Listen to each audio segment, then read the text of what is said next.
Well, big up. That was a little weird. It had me on camera, but wasn't playing the opening song.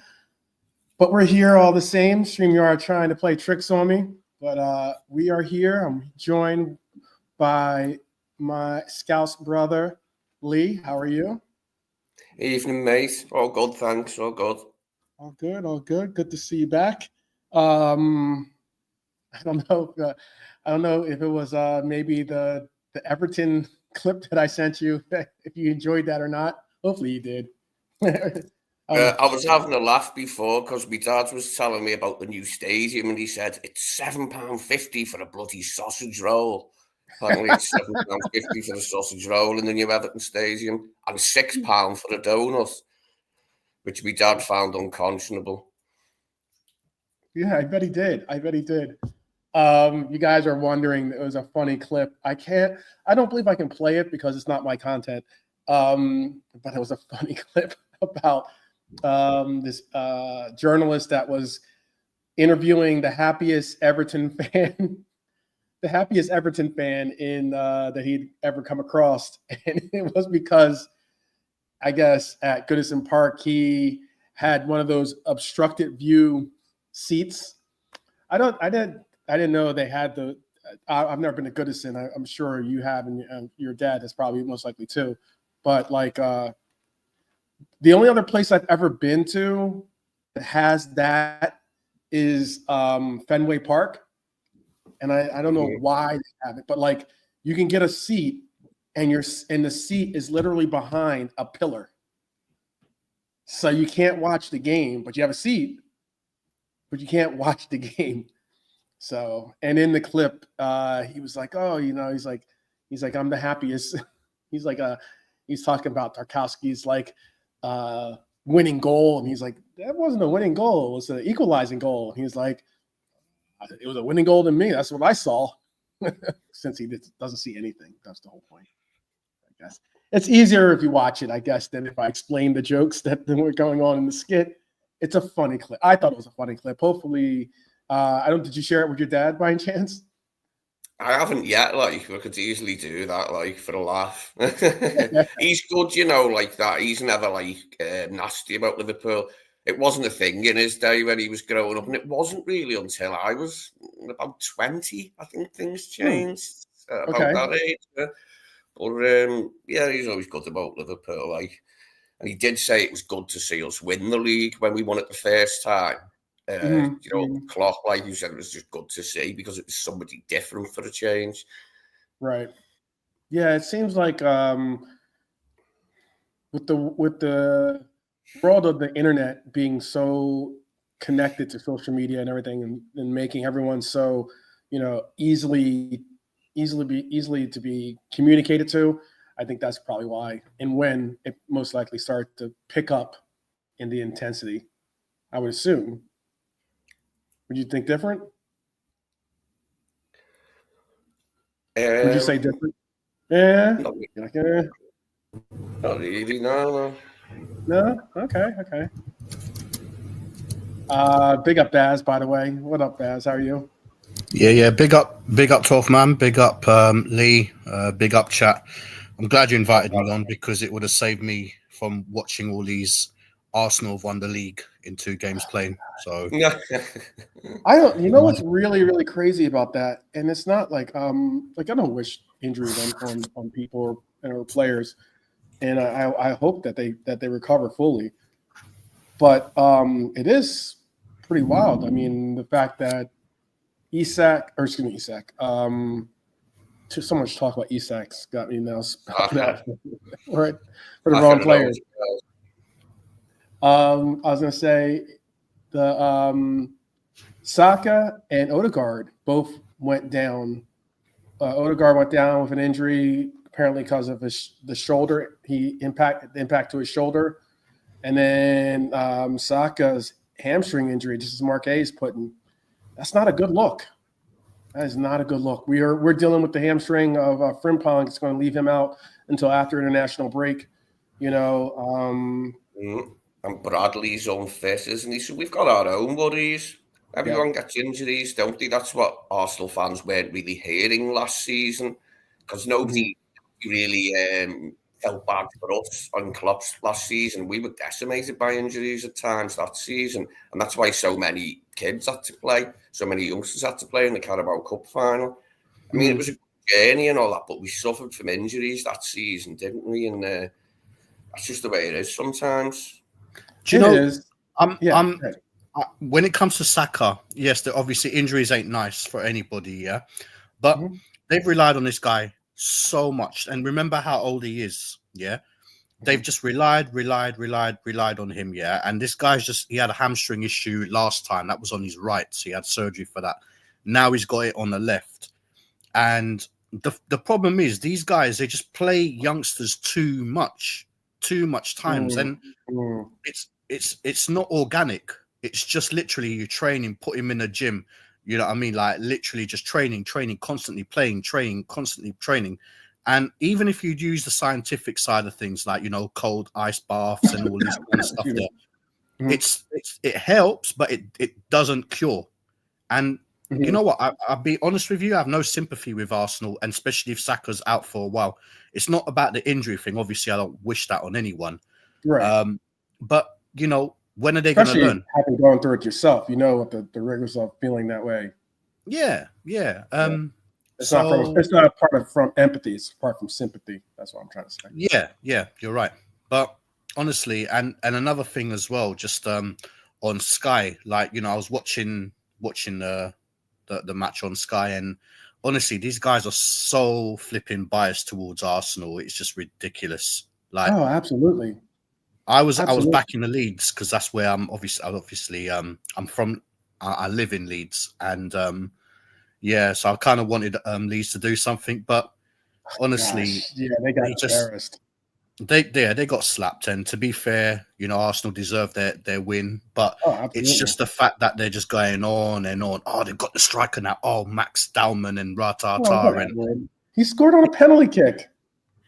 Oh, he's brilliant, man. He's probably Ballon d'Or now because of that performance. Because he got a penalty kick goal. He's able to do his Bane thing, and then now his signature is to fix his hair because he flicked his hair just to kind of like get back at everyone, talking about how many times there was one stat out there that said he had more flicks of the hair than he had touches on the ball or something like that, or he had more flicks of the hair than shots. I never heard on this. To be honest, I haven't seen their goals yet. All I've seen is City getting done by Spurs yesterday. But I'll have a look later. That was this morning, wasn't it? I mean, this afternoon. Morning, that one. About 12:30. That was the early kickoff, and then the late kickoff was this one. And congratulations to was it not Bournemouth? Brentford for beating Villa. That was another game. It was a good game, actually. Good to see Jordan Henderson. Did Wisser play for Brentford? No, he didn't play. No. It was obviously I was watching Kelleher and obviously our old captain, and they played very well and they deserved their win. Big up to them. Yeah, well. So let's talk about. I'll go through. Go ahead, Lee. Sorry. No, that was it. I was just going to say, I'll echo that from Baz. Well done to Brentford. You know, getting a win there against Villa. Villa's a decent enough team. So that was the only thing about Brentford's team being decimated. It's where Kelleher is now, and you wish him the best and that. But you know, football's a tough business, isn't it? Like, and these things can happen. You know, when he signed, he still hasn't blame out, and you know, Wisser wasn't linked with a move. He still had Ødegaard as well, who's another one who went. But he done well there, getting the win anyway. 100%. I was going to say, we can start with the Premier League the Saturday matches in the Premier League results. Here's how things went down in case you missed some of them. Obviously, Manchester City versus Spurs. Spurs are a real thorn. Like you know how some teams they call them like the boogeyman teams, you know? Yeah. That Spurs and Palace, I would say, have really produced themselves to be Manchester City's, like, you know, thorn or boogeyman team. Spurs, they are, aren't they? They are proper kryptonite for Man City, aren't they, Spurs? Yeah, you got to really think about it. Like, it's 2-0 to Manchester City is one thing.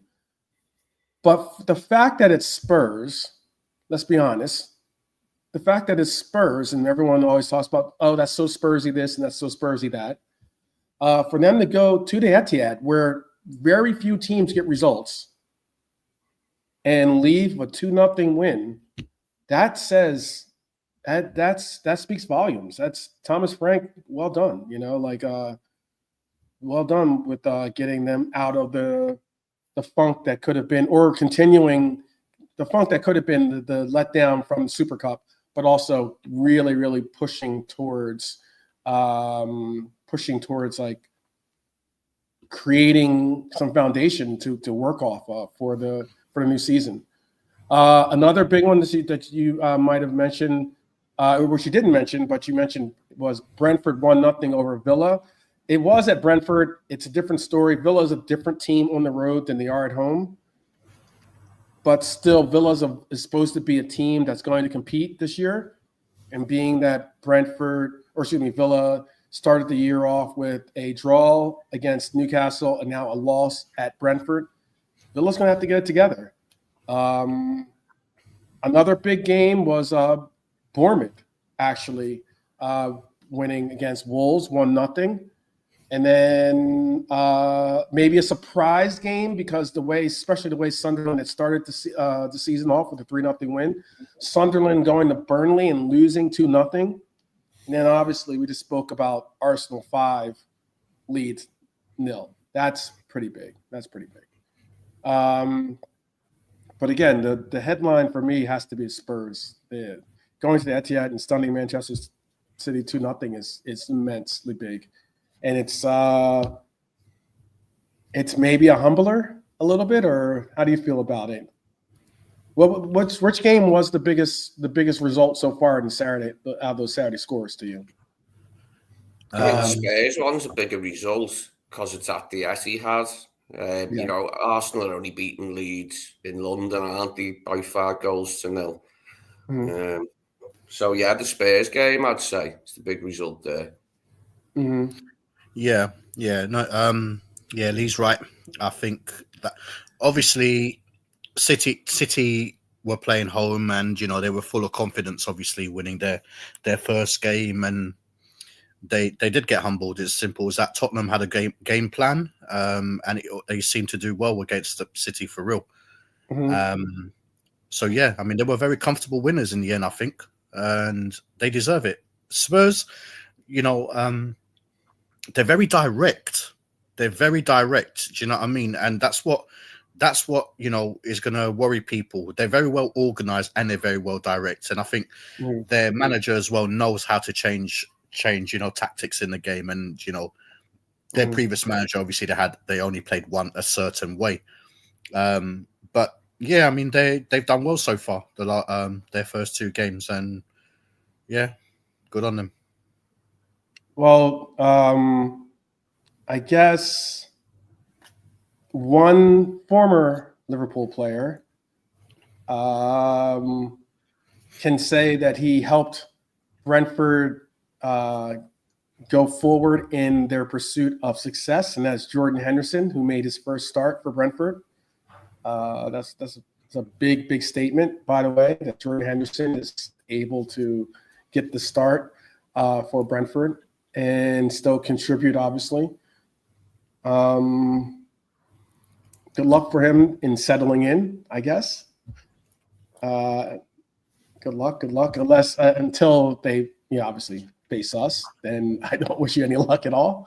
But yeah, there was the Arsenal score is going to have a lot of people hyped, especially Gooners are a very, very substantial portion of the internet when it comes to people being actively trying to, do banter or just even cloud the airwaves, and it is something that should be interesting to see how going into they have to seriously think about what's going to happen with some of the players that they have on the men, possibly, because they'll be eventually coming to Liverpool and having to possibly take on our Reds without Saka and Ødegaard. And I mean, we're talking about we're gonna have a segment about gelling, but like by the way, Jordan Henderson did start for Brentford, if you're asking, Brian. The starting lineup for them was Kelleher, Lewis Potter. A lot of Reds started for Brentford. Did he not start? Huh? Did Hendo not start? Yeah, he did. Yeah. Oh, okay. Brian asked me if he said question mark, did he start? And I said, yeah. Oh, yeah. I put that in the chat for him as well. Yeah. Lewis Potter, former Red, Seth Vandenberg started. Collins. Let's see who else started. Damsgaard, Schletty, Thiago. They had a decent squad. Against do you think Ollie Watkins is going to be on the move, by the way? Ollie Watkins started for Villa. There's been talk about him moving possibly to even Newcastle, maybe getting into the mix for Ollie Watkins. I don't think so, to be fair. I mean, I know they've got that PSR issue, and then potentially might have to sell one more player. There was rumours that Matty Cash might be going to Nottingham Forest to just help them with that. I don't know if they can lose Ollie Watkins, to be fair. I don't know who they've got else. Like, they bought that guy last year. Was it Melion or Marlon? Marlon. Yeah. But he's never seemed to be a starter. I don't know. Daniel Malen. That's right. He's from Dortmund. No, I'm not sure to see Watkins moving either. 12 leave a big hole in their forward line. They've already lost Jehu Ramsey, haven't they? So I don't think he'll leave now.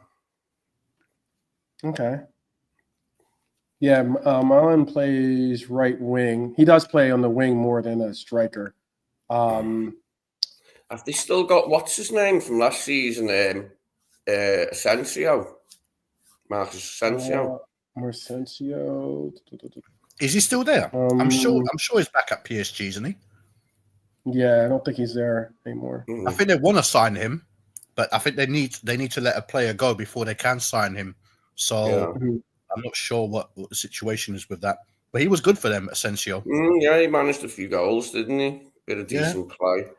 Saw a few of their games last season, like live, and him, Rashford, Watkins. They were good. They were very good.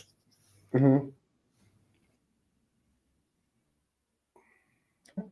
trying to figure out how it went. Did someone get subbed in and then subbed out in the same game? Interesting. Which game was that? In the Villa Brentford game. Did someone get subbed in and then subbed out? Can't remember now. I'm trying to see. Let's see. Oh wait, yeah. Goose did he get a red card or something? I didn't get to see the Brentford Villa game. Gusan was subbed in on the 75th minute for Bundia, and then for Villa. Yeah, for Villa, and then for some reason it says in the same 75th minute he got subbed back out. That's right, yeah, because he replaced Bundia, replaced Camera, wasn't it? Yeah, and then he got on the 16th minute, and then 75th minute, someone else came on for him. Probably picked up an injury, I would imagine. Got you. The sub picked up an injury. Yeah, the sub picked up. That's tough. That's tough. Brian is saying he was on loan. He says Keith Andrews. has a heck of a job in front of him. His first ever top role. And then he said he was on loan. And he goes on to say Villa are. He says Dusan played the whole game when he came on. Okay. Yeah, he came on for Brandino, who obviously was subbed, who replaced Camara, who was injured, but then he stayed on for 75 minutes up to 90. Yeah. Gotcha. And he says Villa are looking at Nkunku and bringing back Asensio, maybe. That would be big. Villa need to make some moves. I think Emery has stated that too in the press. There's a lot of coaches that have been – it's been very interesting because a lot of times coaches don't really go out and open they don't really openly go out and say how they're disappointed in the board or the owners not making the necessary adjustments to the team. Obviously, we have the situation in Forest that is starting to build to a very ugly precedence to the point where it's going to be like one or the other might have to leave the team. I don't know what's going to happen with that. In Nuno and Edu, apparently. Originally, it was reported that it was between the owner of Forest and Nuno, because Nuno came out and said it in the press conference. But now it's been reported that it's not necessarily the owner; it's more so his feud or his parting ways of any type of relationship with Edu. And it's very interesting because the Du's now obviously become one of their executives, and it's not a pretty situation when your coach is out there saying that he's not happy, with this club and with the backroom staff. And then Emery's made a mention of it. Crystal Palace's coach has come out and said about how he's very disappointed in the transfer window. I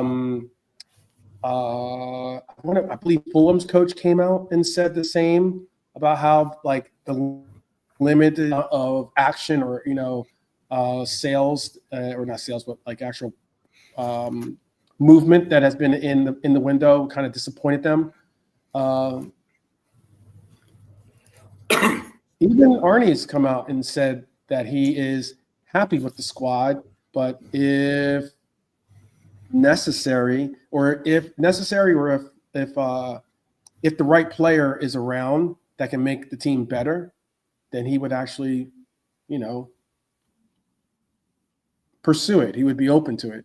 But he's happy. Yeah, I remember Marco Silva coming out, a couple of weeks ago. And you're right, there's a few disappointed managers out there, isn't there, with what they've got so far this window.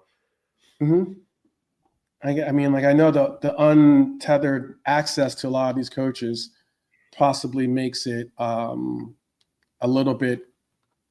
The untethered amount of access you have to these coaches makes it a little bit easier for them to say things that maybe they even regret saying later on. But it's interesting to see when coaches come out or managers come out and say, "Yeah, I'm disappointed in the window," or we need more action, or more. We could use some extra help, especially since we're coming up. What is it? Less than a week now before the end of or it's about a week. I think it's like September 2nd or 3rd is the end of the window. I think it's the first. Isn't it not the first? At 7 o'clock. I thought it was 2 days into September. I can double check. It might be actually. But yeah, I think it's just over a week, maybe about 10 days, something like that. Mm-hmm. But either way, obviously, there's going to be a lot. You're actually right. September 1st. Yeah, about 7 o'clock, because normally it's about 11, isn't it? Now they've brought it forward to 7 o'clock, so there's obviously no issues with lastminute.com things. But yeah, there's going to be a lot more movement. You have to have them registered by a certain time. Yeah. Yeah. Mm-hmm. it's going to be interesting because there are going to be players that are going to come and go. Teams have got a lot of money now, even the smaller clubs, so to speak. Being in the Premier League, they're going to have money and they will eventually get themselves. And I think this Premier League as well is going to be a difficult one. I just don't see it like, I think last year there was a lot of middle table teams that were picking points off the big teams and stuff like that. I think it's going to be like that again today. This season, I think it's a difficult league, man. It's just getting more difficult, season by season. I agree with that. Yeah. With the amount of money that is being spent, it's becoming a very difficult league to keep pace with. I will. If you're one of those teams like a Villa or even the Spurs, but I mean, because I know Spurs are reportedly one of the richest, if not the richest, income generating clubs in the league. It's got to be difficult or disappointing when it comes to a lot of the teams trying to save face and keep pace with the other big clubs, because a lot of teams have to sell their big players to do so, or they have to make some type of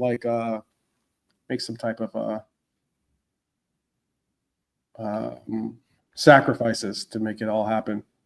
Yeah. To be fair, Spurs, that stadium of theirs, it's always on hire, to be fair. So they are making a lot of money. And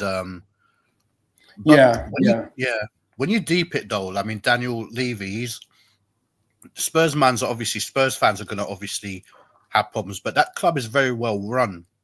They're very well run. Has been, Baz. It has been for as long as I can remember. Yeah, exactly. And the thing with them, if they need a player, they will go out and get one. But obviously, no disrespect to Spurs, but obviously, someone like Eze is going to want to go to Arsenal, innit? And obviously for personal reasons. Yeah, like maybe he's got something unproven over there, because obviously he was. No, he has. Remember that? I don't know if you saw that tweet. There was a tweet where when he was 13 or something like that, he put out some posting that said about how I'm paraphrasing, but he's basically saying how he's going to return one day to set the record straight, because he left. He was originally with Arsenal. Yeah. And then he ended up having to leave. That's right. You can take it or leave it. Yeah, there you go. It's the level of ambition they feel that he's not really showing, isn't it?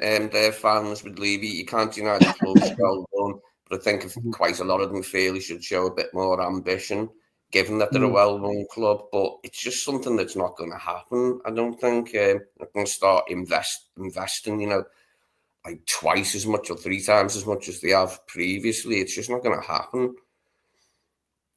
But they have to find, the main signing for them this summer is Frank, isn't it? I thought that was a huge signing for them, to be honest with you.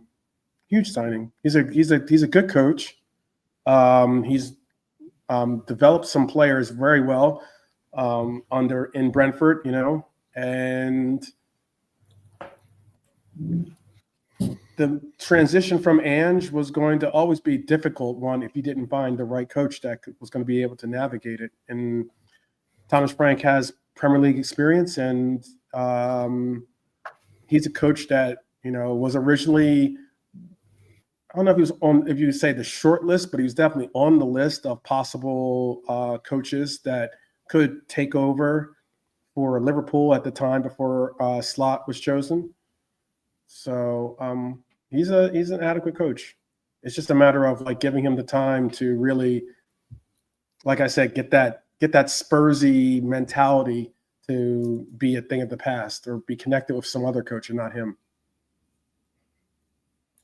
I'll show you something that was kind of like a feel good moment. So I'll start off with that to get everyone in the right vibes and mindset. Remember this young man? Jarell Quansah, fresh off his 35 million move to Bayer Leverkusen. Scored on his Bundesliga debut today. And how did he celebrate? Yeah, big up to him. Dedicated to Jota. Big up. Yeah, that's nice, though. That's really cool. For him, that's good. Yeah, scoring on your debut is great, especially for the centre back. Yeah. How did that game finish in the end? Red supporting Reds is what it always comes down to. Something that you can never lose. If there's anything you can't lose, it's that aspect of our character, I think. Yeah. How did they do in the end? Did they win? I can tell you in a second. Hold on. They did not. They lost. Did they lose? Yep, they lost 2-1. Yeah, yes, they did. They lost 2-1. Yeah, 2-1. That's a shame. But actually, it's Ten Hag managing them now. Yeah, we do have him, don't they? The man, the myth, the legend, Erik Ten Hag. So at least there was a high point to it from our point of view. Yeah, and if he if he played well, defended well, and he scored his goal, that's all he's got to do, isn't it? I mean, he's a youngster, a young guy going from. Obviously, he's not moved to anywhere else except he was at Liverpool, like a different country. Big responsibilities now. You're a big signing. You go there, you play well. You never know. It might be a way back in. At some point, yeah. just keep playing your game, keep improving, keep learning, and if you're doing bits, you never know, you may be back. He was their highest rated for stat wise, at least. He was their highest rated stat player. If you go by the apps, he was the highest rated on their team. He's the highest. He's tied for the highest in the game too. Yeah, well, good on him. I mean, yeah, that's all we do. Keep doing. Yeah, I just thought that it was cool that he still has a place, and he understands. So I'm sure they had a connection. I'm sure they had some type of relationship. I know that Quansah plays video games, and so does Jota. So maybe they shared a console, once or twice playing some FIFA or something like that. But that was pretty cool to see. I thought I'd share that. There was something else that kind of was interesting. Ali isn't necessarily a very outspoken player on our team. When asked to be, he steps up in a leadership role. We've seen him do interviews. For instance, for the broadcast over here, he was the player that got to. They interviewed Arne Slot, and then they also interviewed Ali after the game. And Ali gave some very, he gave some blunt answers, I guess you could say. He was very honest with some of the ways that he went about answering the questions. And he's been speaking out about the summer of change at Liverpool. The Reds have brought in so far 9 new faces, including obviously big money deals like Florian Wirtz and Hugo Ekitike. But Ali admitted it's going to take time for everyone to gel. But he was positive about it. I'm not saying he was negative. He said that the quality is there, and it's just about building that connection. It's something that I've been emphasizing as well. I know some people think it's the football romantic in me, or it's like, maybe it's the sentiment. I'm being too sentimental, about players or about the team and the likes. But it really does make a difference when you do create some bonds and you gel with the team, not only on the pitch, but off the pitch as well. I really liked seeing this form of leadership from Ali. He said, my role is to help them on the pitch and off. He says that's what you want from your senior players, and that's what he's offering. And Ali has become more than just a goalkeeper to this team. He's become a leader, a real leader for this club, and in the dressing room especially. And it's going to be interesting to see when that gel when we really recognize that gel as being there, because 9 new players to a team, that's a substantial amount of the team. That's that's over 1/3 of the team being swapped out. And that's recycled. yeah. To be fair, I mean, it's important. I mean, these obviously these senior players like obviously Ali, Salah, Van Dijk, they all, even I think Salah said it on his PFA as well. Like playing at Liverpool is difficult. So these guys need to. They asked if this team is probably the best one that he's played in, and it's like no. He bluntly said no. These guys, it's our responsibility as senior players to just show them the Liverpool way.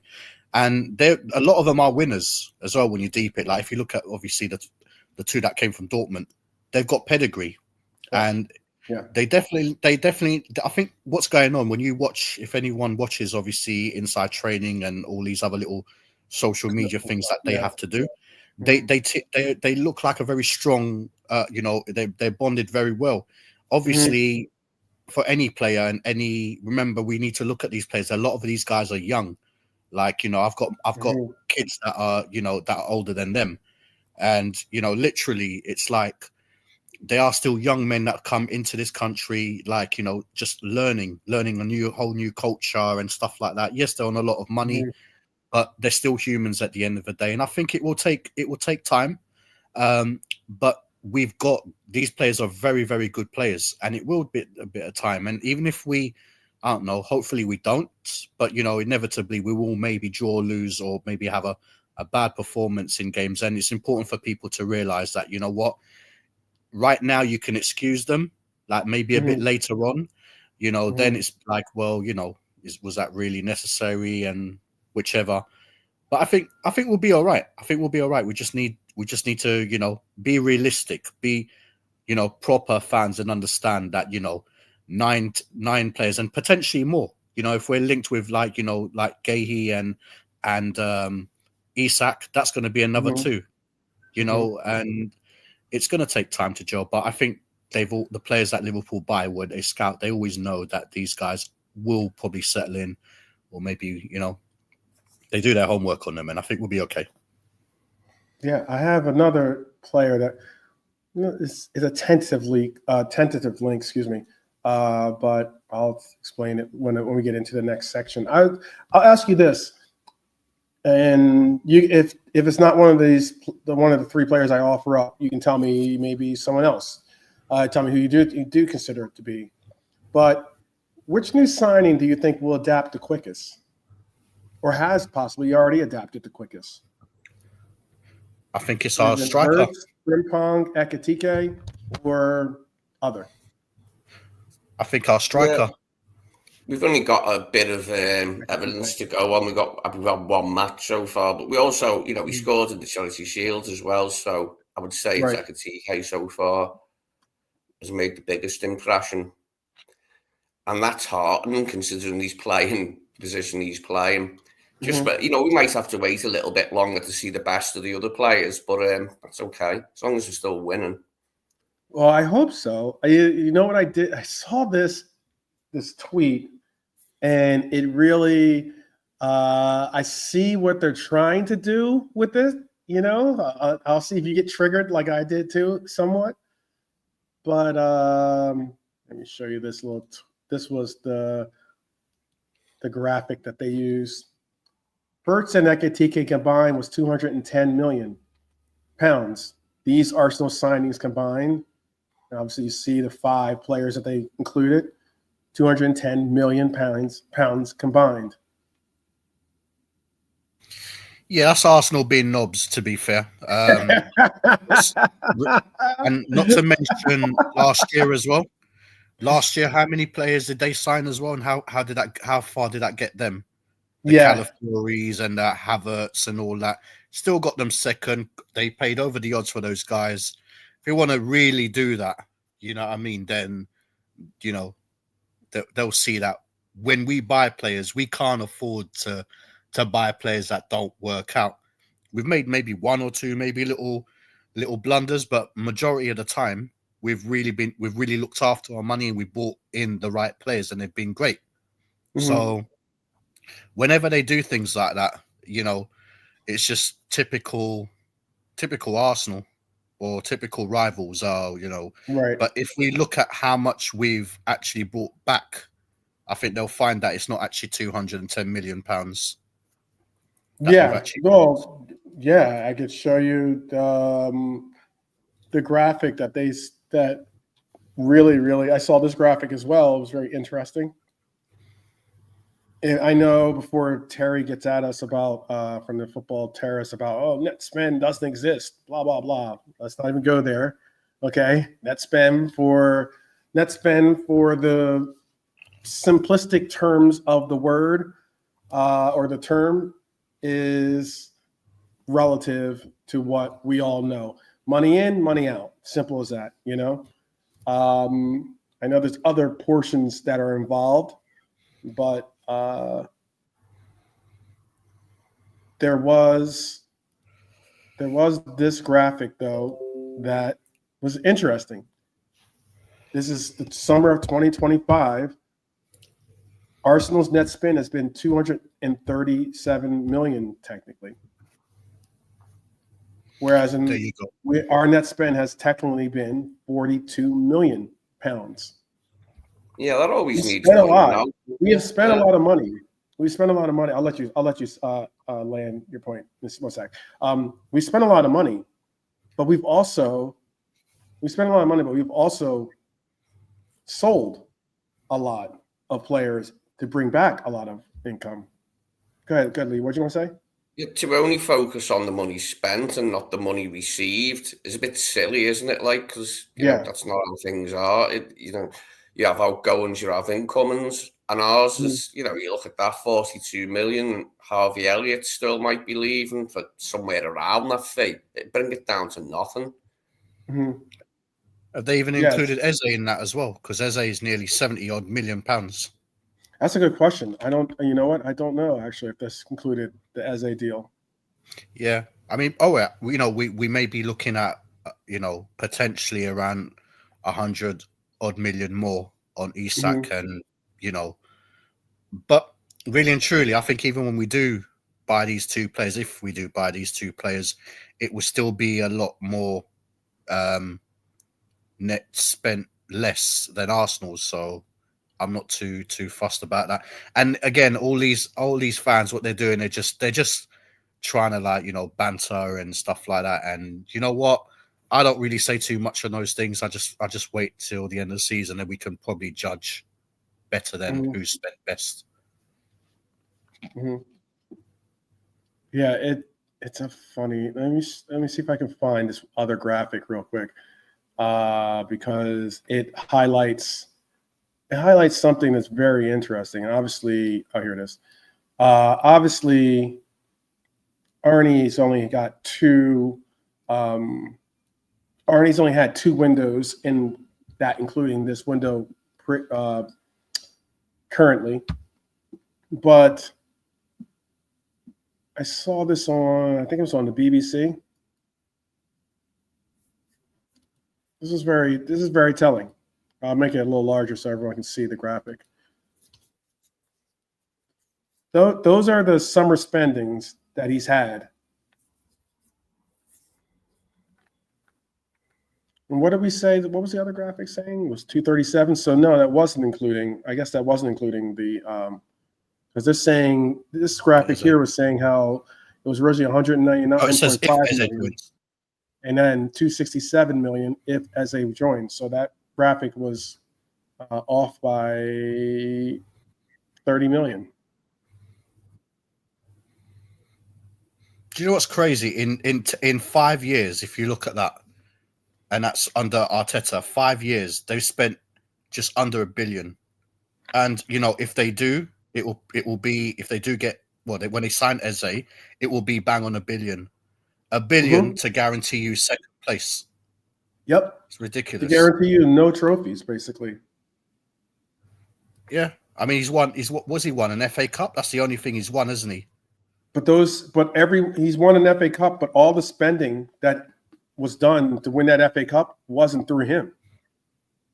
Well, fair enough. If you really think of it that way, I get exactly what you're saying, but he took over Emery's team. Well, fair enough. Yeah. I mean, okay, all those players were choices that Emery, or even you can even go as far back as some of those players played under Wenger, but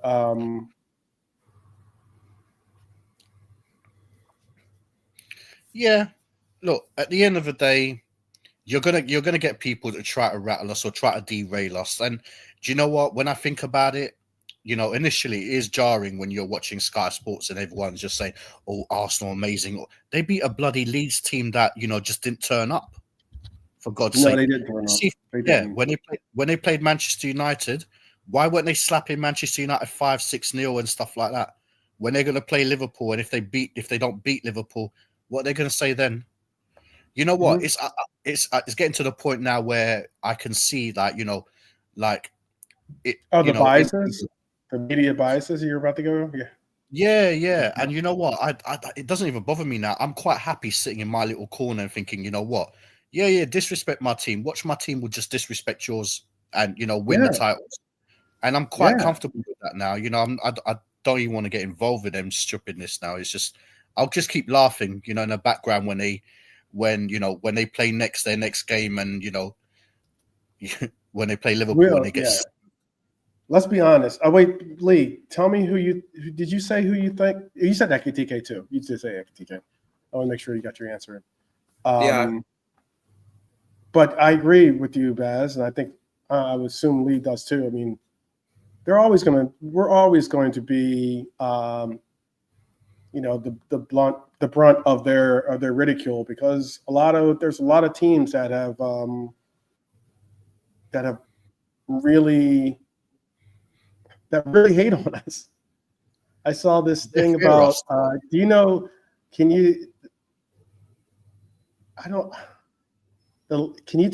say do you know the last time you've lost 4 games in a row in the Big Six teams? Last part of the Big Six teams. Do you know the last time you've lost 4 games in a row? No. Was it City? Oof. No. Oh no. I was going to say it's been 38 years since we've lost 4 games in a row. There you go. That's pretty incredible. Oh, I thought you meant what other team out the Big Six had lost 4. I was thinking maybe City last season. Oh, I see. For us, you mean? The second longest was Arsenal, who did it 7 years ago. Chelsea did it 2 years ago. Spurs, City, and United have all done it last year or 1 year ago. That was a crazy stat when I saw it. It's pretty fair, man. Stat. All this stuff, it comes as fear in it. People fear this club, and we are doing things right, so that's great. I love the fact I like it. You gotta like it. They got to include us in all of this. We spent this, we spent that. Yeah, but we've won Champions Leagues, we've won Premier Leagues. You know what I mean? What have you guys won? Nothing. Talk to us. Yeah. Come sit at that table when you've actually, done something with your £1 billion that you spent on your 5 years, or how many years? 7 years that Arteta's been there? 7, 8 years, whatever it is. And they've won nothing. Come win something first and then come talk to us. But until then, man, just stay in your place. You've got your Glockeres, you're getting your Eze, you've lost your Saka for injury. Let's see what you're about this year. Yeah, they're going to be pressed on doing it again. I'll tell you, one of the biggest concerns about the Saka thing too is the fact that he's injured again with a hamstring injury, and now, like you said, it's the other leg as well. It's like that's a concern, because I think Saka is an incredible talent, but I just think that I think it was Mark A said it earlier. Arteta has just been absolutely rinsing him when it comes to overusing him, and it's why it goes back to the conversation too about what myself, what Nalante, what JK, what we've been emphasizing with our biggest, you want to call it complaint or criticism, critique is more accurate, is that I don't want to see our players, certainly our older players, being, overused when we do have capable players on our team able to fill in for the services to help lighten their load. I'm gonna do a quick transfer rumor roundup because this is interesting. Apparently, Tsimikas has been linked with AS Roma. After Kirkes's arrival, obviously, it makes the odds more likely that he's the odd man out when it comes to our left back role. Another thing that was in the rumor roundup was Rodrygo. Apparently he spoke with, I guess he's the only Brazilian on our team now, isn't he? Ali's the only Brazilian on our team, I think, right? Yeah. Ali, yeah. So, because there used to be a time when we had like 3-4 Brazilians on our team. 3 amigos, yeah. Yeah. Even when Melo was there, that was short-lived, short stay, but all the same. Apparently he spoke with Ali, and their conversation was about what life is like at Liverpool. And does he think that he could transition to living there, basically? All right, Ali. We already spoke about Ali being a good leader. Maybe he's a good recruiter. Well, you got to look at the particular question. Like, if someone asks you, what's it like living in Liverpool? They know about the team. They know how great the team is. And someone like Ali and all these other players that played for Liverpool in the Brazil squad, like Firmino, Fabinho, obviously he knows these guys from time. And the fact that he's asking that means he's probably thinking that, I do have to leave. Which sort of city is going to be best for my family or for my kids or for whatever, what's going on in his side. So it's a lovely question to ask. And if someone asks a question like that, that just means that you are definitely interested. You're definitely interested. Yeah. There's no point in asking what it's like if you're not even interested. Yeah, and the best person to ask is someone like him because he's very well respected. He's not a young goalkeeper. He's a mature, responsible, God-fearing goalkeeper, best in his trade, best in the world. You know what I mean? I think the connections definitely connect themselves to the Brazilian team, the national team connections with him being. Ali's like, a legend in Brazil when it comes to being goalkeeper. And then, like, you even look at it like, I guess he could have put in a call to I guess he would possibly even put a call to Ederson and find out what he thinks. But considering that Ederson is trying to get out of Manchester City and get away from Pep, maybe he's not exactly the best person to give a phone call to. Sorry, 12th. Just quickly, Lee. Is an area called Formby in Liverpool? Formby? Yeah, it's not far. Yeah, that's where a lot of the Liverpool players live, don't they? Cheshire, and Formby and places like that. Right? Yeah. It's just up the coast from here. Yeah. Yeah, that's to I think who asked that? Armchair. Yeah, quite a few of them live in that area. It's a lovely area. Yeah. Mm-hmm. The last bit of rumor. So I told you how there is a player that. Excuse me.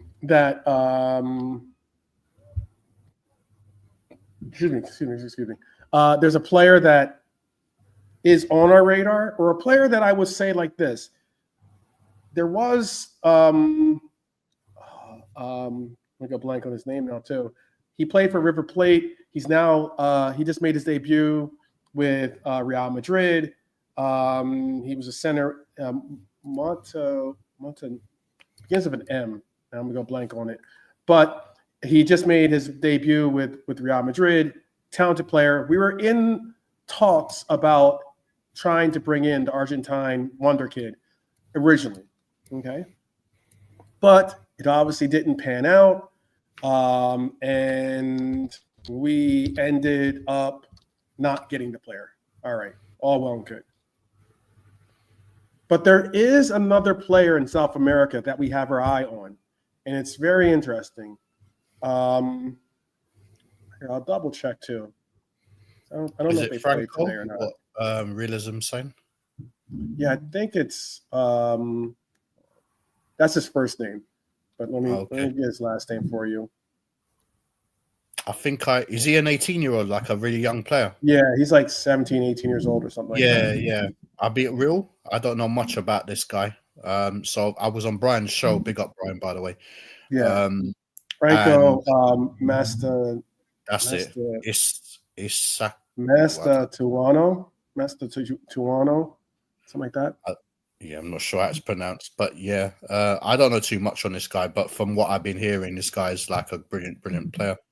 Yeah, he's a very talented player. He plays right wing, but also he's playing right wing for them. But he can also play.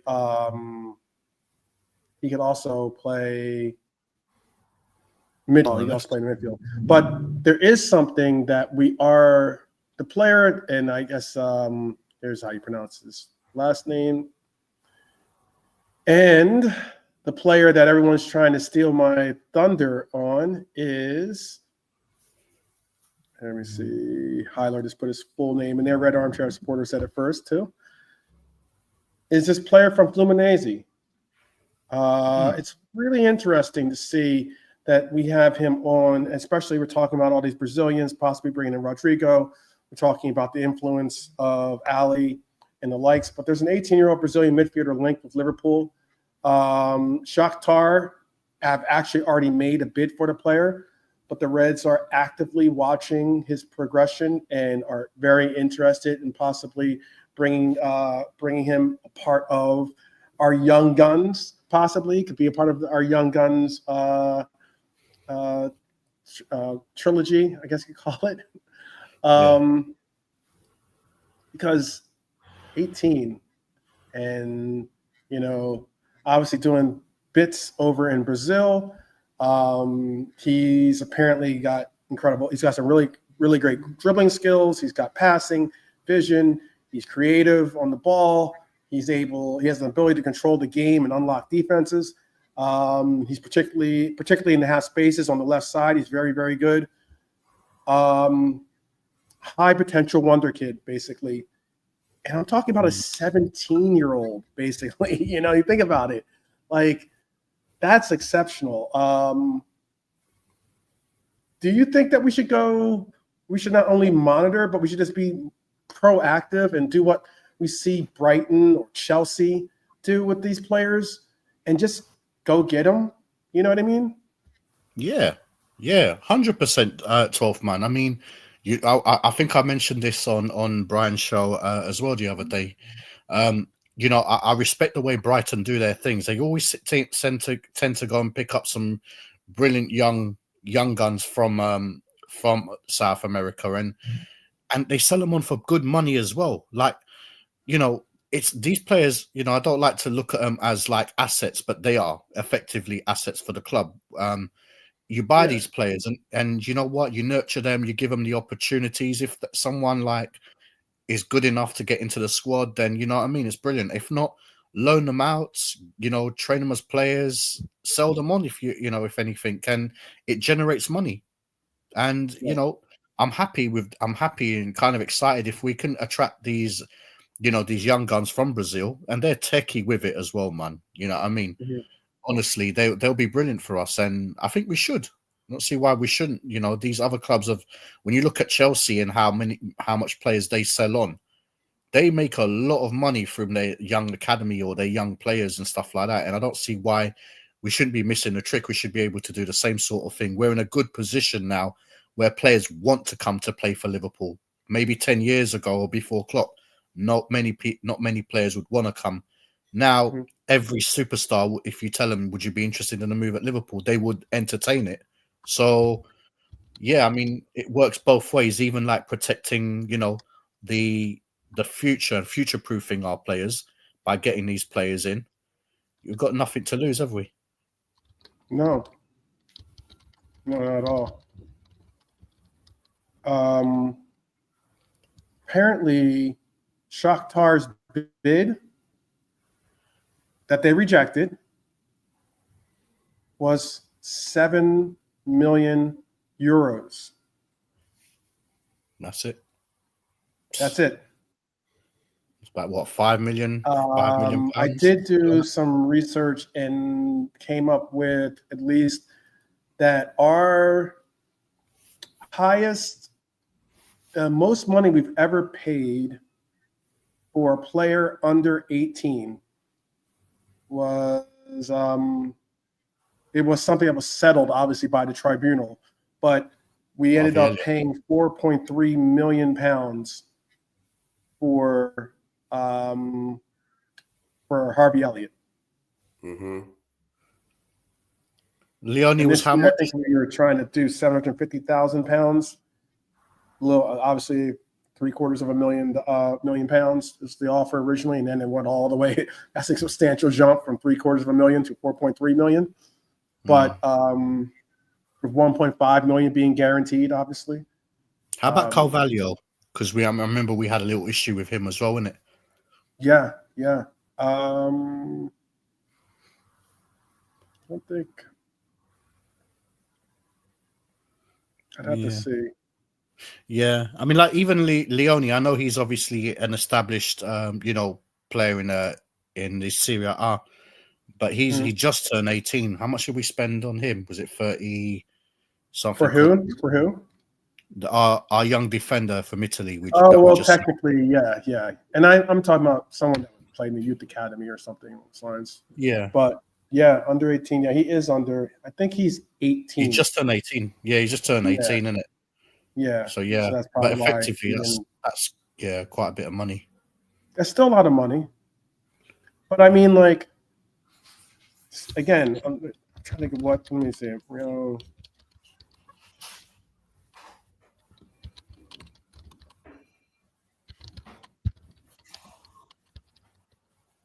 Let me see what the price was for him. Oh, I have this thing right open still. They paid 38.9 million pounds. Real Madrid. Basically, Real Madrid paid a total of 63.2 million euros for River Plate's wonderkid Franco. The fee includes the 45 million euro release clause to River Plate, plus taxes and other costs associated with the transfer. 45 million euro deal for River Plate is being paid in 3 installments over 2 years. I wouldn't mind seeing us go for this. Just make the deal for this player and get it over the line. Yeah, there'll be competition. If you want to buy the player, loan him back to Fluminense or something. Allow for him to continue to grow and be with his family in Brazil and continue to obviously get stronger and develop, and then 1920 a year later, 2 years later, bring to Liverpool and hopefully hit the ground running. Yeah. Well, look, if there's gonna be obviously other teams as well that are gonna be sniffing, and the boy's got to look at his options in it for real. But Liverpool is definitely an attractive proposition for anyone, and I think we've shown over the years that you don't come to Liverpool just to stay in the reserves or the youth team. If you're good enough, you're gonna be promoted. You look at the players that we brought in over the last few years. That have come in, Bradley's gone out on loan, but then he's come back, and then he's there. Trent, before that, Tyler Morton, even Lewis Kumas, and and Jadon Dans. All these guys have had their opportunities and get their chances. So in terms of these players, it's a good move. It's a good move if Liverpool do go and they are interested in joining the club. I think we're in such a well-run position, all over, and I'm so blessed. We're so blessed to be in this situation. When you look at these other clubs, Manchester United and teams like that, who are in trouble, You know, I mean, Yeah. we're definitely an attractive proposition, and it'd be good. It'd be good for these players. But you know, I'll there's ask gonna you now. Oh, sorry. Finish your thought. no finish. I was going to ask you now. Do you two? I kind of have a feeling what the chat's going to say, but do you two even want to hear a brief mention of something going on of someone's take about the Isak situation? Do you want to hear something from one of our former Liverpool legends? Is it the Jamie Carragher thing? No. Is it Jamie no, Carragher? It's not it's Jamie not. Carragher. No, it is not. Go on. You might as well. Okay, all right. Lee, are you okay with it? I don't want to trigger anyone. That's why.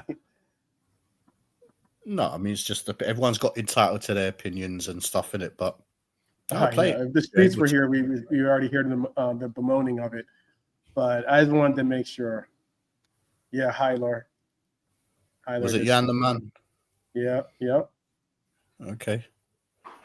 yep. Former Red legend, former Red and always a legend, actually, had some harsh words about Alexander Isak's statement on Newcastle.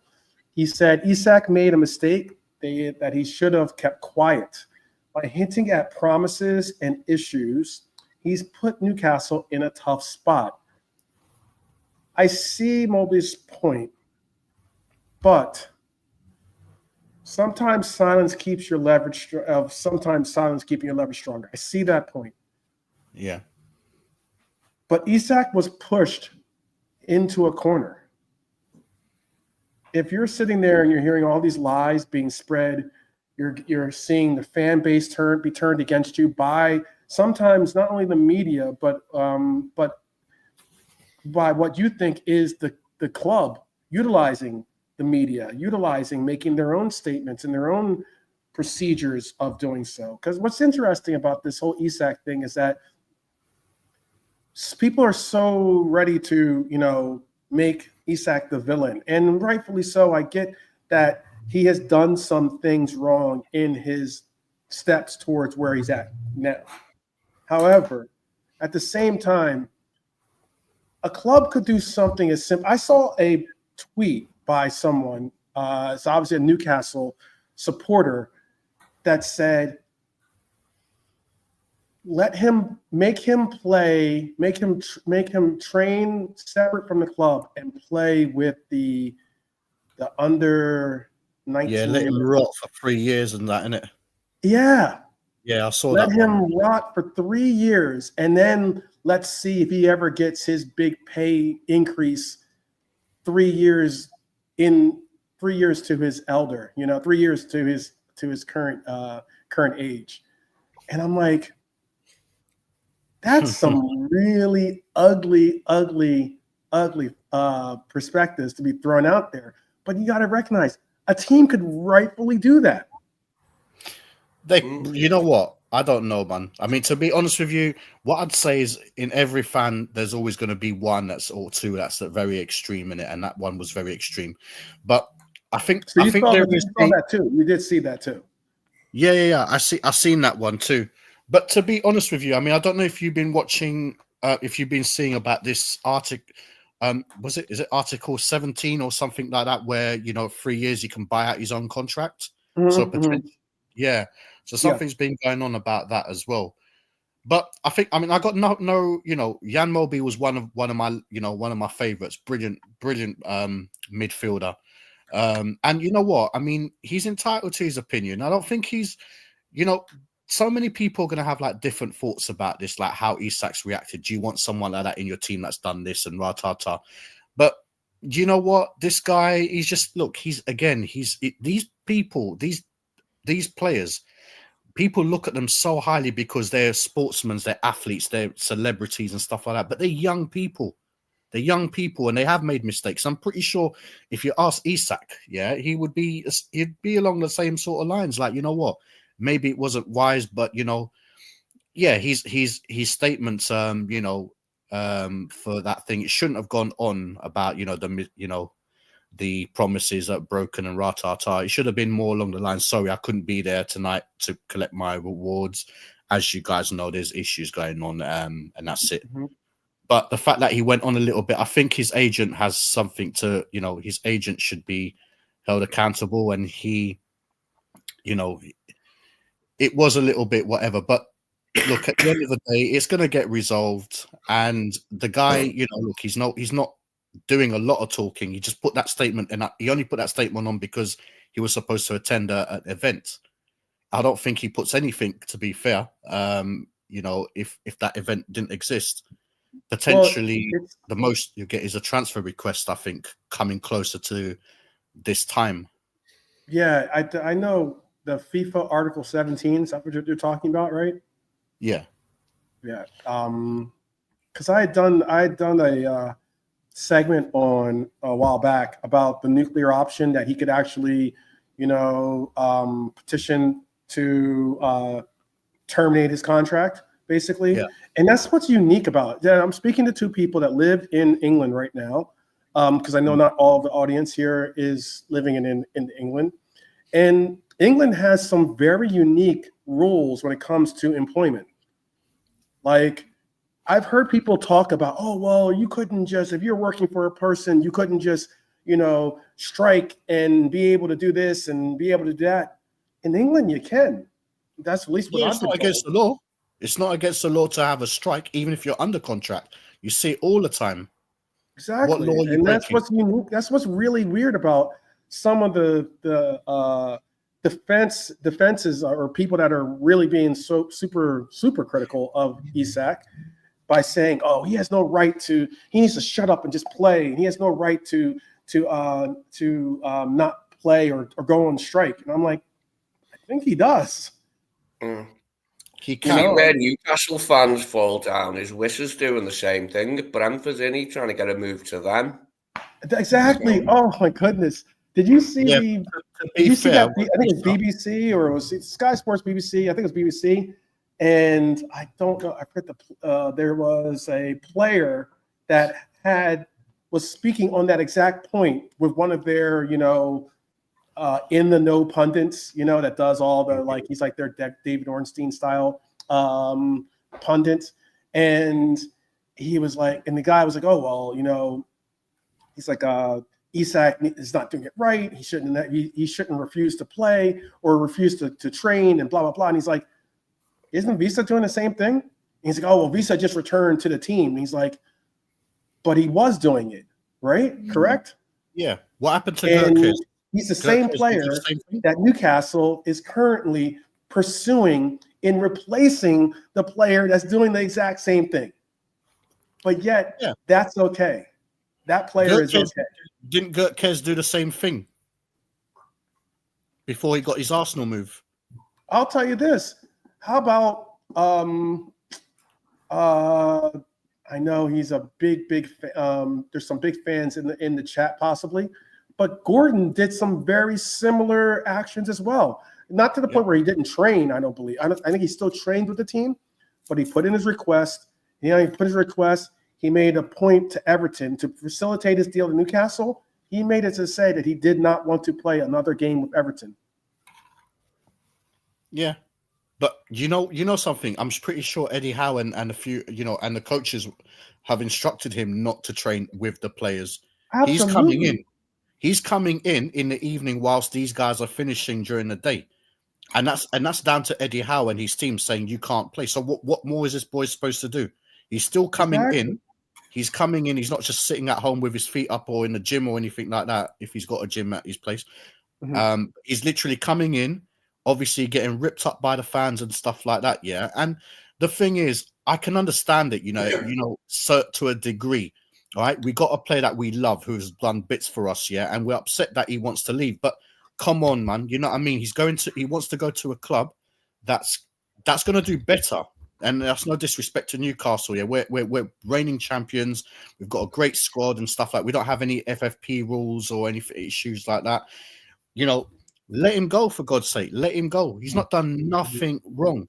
and he's a human being. You need to be, you said 12th man, like, in England, but it's pretty much around the world as well. The human rights side of things.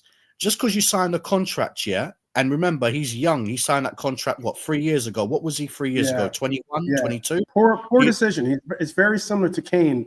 Signed a 6-year deal. And if anything, a lot of those Chelsea players should really, really take note of what's happening with his situation, because they're signing these 6, 7, 8, 9-year deals. Imagine if you fall out of favor with the club. They're there for a contract and they're young. But you know what, 12th man? If you get married to somebody, yeah, that's a law-abiding thing as well, yeah. But does that mean you have to be that person if you're not happy with them? You can have a divorce. You know what I mean? He's divorcing his club, and that's possible. What's wrong with that? People talk about. I think some fans, not saying everyone, right? But they, they live in the Stone Ages where it's like contract means everything. Oh, you got to stick to your contract. Nah, bruvs, that doesn't happen anymore. All of our players and our teams and players that they've left clubs once they're under contract, and we've got to look at it as well from the point of a club. If a club doesn't want a player, they do bad things to them. They literally put them in like reserves and say, we don't want you. You need to get sold. Oh, because of we can't balance our books. You need to be sold. It works both ways, and this is what it is. Yeah. So, you should have seen. I saw, and the guys on ESPN FC. Sometimes I know they do it for clicks. At least that's what I believe they do it for. Sometimes, but sometimes I do believe that their opinions are honest, and they're saying what they really do feel. And it was uniquely interesting to hear Craig Burley talk about how Isak's done wrong things, made wrong steps. He's making a bad decision. He's doing this. He's doing that. And I'm like, Craig Burley has told on air personal stories about how teams. There was like one instance when a team wanted him and another player that was on the team gone, and they weren't going to play them, so they weren't allowing for them to train with the team, right? Yeah.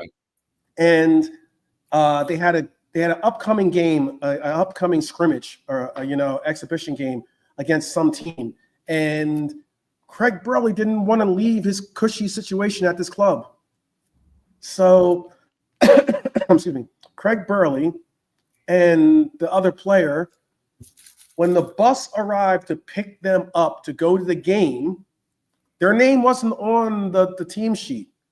They weren't even going there. They weren't supposed to be going to the game. Craig Burley and the other player went onto the bus and sat in the front row in the seat together and waited for the team to get on the bus. And while they did that, the coach for like an hour or so sat there and was just like, we're not going out until they get off the bus. And they didn't. And then eventually the coach is like, forget it. Let's just go. If we don't go soon, we're going to miss this game. And these two grown children are sitting here doing their own like tantrum strike of sitting here and saying, I'm going to be a part of this team. Like, it was like pretty wild to hear Craig Burley tell this story tell this story earlier and then have this insight about Isak not training with the team and how he should honor the team's wishes and da-da-da-da-da. And I'm like, oh, this like you did? The funny part about this is so funny because I saw it on shout out to Fozzie. LRFC, if you haven't signed up for that, definitely go up and sign up, subscribe and like his channel. He does all these, sometimes he does clips, he'll play like other clips and such and likes and interviews. And he was playing this interview of Michael Owen. And Michael Owen was like, had it like up to here with the hypocrisy that was going on. And he went into what he thought is hypocrisy. And he was talking about how he highlighted the double standard in football, where clubs can force players out without scrutiny. but players face a meltdown of criticism when they push for the. You know that the fans often ignore, and these are quotes at least, often ignore the upheaval caused by clubs demanding a transfer from a player who is no longer wanted, a player that could be well liked in the locker room, a player that for any other reason should stay with the club, but for whatever, maybe they don't get along with the coach anymore, or maybe the coach doesn't have them in their plans anymore. 12. They're out. 12. And if they don't like it and they have a contract, you know what they can do? They can do exactly what Baz just said. Send them basically upstate to the farm. What did they do with Andy Carroll? Do you remember that Andy Carroll? He was a Newcastle man, was a youngster at the time as well. Got some ridiculous money, pressured the guy to leave, pressured him to leave because they were getting big money for him. And it affected him. He didn't want to leave Northeast, did he? You know, but they pushed him. Obviously, he didn't do too well. And this is exactly the examples of what happened. And even if you look at, I think even what's that coach, the Dutch striker that played for Chelsea and Leeds, he mentioned something as well on stuff like that, on contracts and things that were, you know, that are promised. And what people don't realize, it's a glamorous job, football, yeah, you know, the celebrity lifestyle and everything that goes with it, yeah. But when you deep it, it's like a normal job. People do say things to you. Yes, you know, people are asking. Yeah, I'm sure you've had that, Lee. I'm sure you've had that in jobs, or I'm sure pretty much everyone, for one way or another, some portion of your life, you've possibly worked for another person, or worked for someone, or worked for someone currently. And how often have you had promises be made with you, and for someone to say, "Oh, you should have got it in writing"? Well, there used to be a moment in time when a person's word meant something. Yeah, but you know what? People always got to look at this, and again, it's a shame. And I'm going to say this as well. Like youngsters that teams want to buy young footballers that got talent and you know that are going to make money for them, or you know give them the results and stuff like that. But these are young men that are just literally, you know, they're athletes. They're built like, you know, like 25-year-olds, and they're flipping 16-year-olds and stuff like that. Yeah, they're elite in their trade, but they're still young and they do make mistakes. And yes, people say, well, they get paid heavily to employ these people and stuff like that. There are some people who don't have their parents, like some of these youngsters who don't have parents in their lives, or maybe stuff like that. And then obviously they're trying their best to get them a, you know, like an agent and stuff like that. Yeah, he's made a mistake. So what? Tell me one person that hasn't made a mistake. He doesn't have just one agent. He has like he has like three agents, or 3 or 4 agents or something like that, that make up the team that takes care of him. And apparently this is at least the rumor that I did hear, was that one of those agents apparently was one of the agents that obviously was in contact with Liverpool, gave them maybe some false pretenses of what the number was that would have made that Newcastle was open to being the negotiation bar, and the fact that they would be even open to it as well. But then again, we did hear Newcastle come out with a statement. I mean, we saw the statement that Isak made, but then we saw Newcastle follow up by saying there was never anything discussed. There was never anything. There were never any promises made, and this and that and yada. And then they're gonna say that. They're gonna say that. But the thing about it is funny, is that the people, apparently it's come out that the original sporting director that's no longer with the club, because now Eddie Howe's brother or nephew or some relative of his is the sporting director, or handles those responsibilities. Apparently, the former sporting director was the person that he had those conversations with, and then also Eddie Howe comes out, because he was asked it directly. Eddie Howe comes out and says, "Yes, we had conversations at the end of the year, the same way we always do." Yes, we discussed about what he wanted and what he wanted to for his future. Yeah, and he did. that's He didn't sad that they're trying to pretend like it didn't happen. Go ahead. And I want to hear Lee. Chime in, Lee. Yeah, go on, Lee. Sorry, where were we up to then? I just took my attention away for a sec. Yeah. Go ahead, Baz. Yeah, no. I was just saying. Look, I think at the end of the day, right? It's let's be real, right? It's not been handled great, yeah. But Newcastle felt they had to like, you know, respond to what he did, what he said for the PFA thingy. And look, at the end of the day, it's not going to help neither Liverpool, Isak, or Newcastle. The way things are, I get it. Obviously, at the moment, there's a bit of a stalemate between the clubs, and I think that's purely based on you know the game that's coming, obviously on Monday.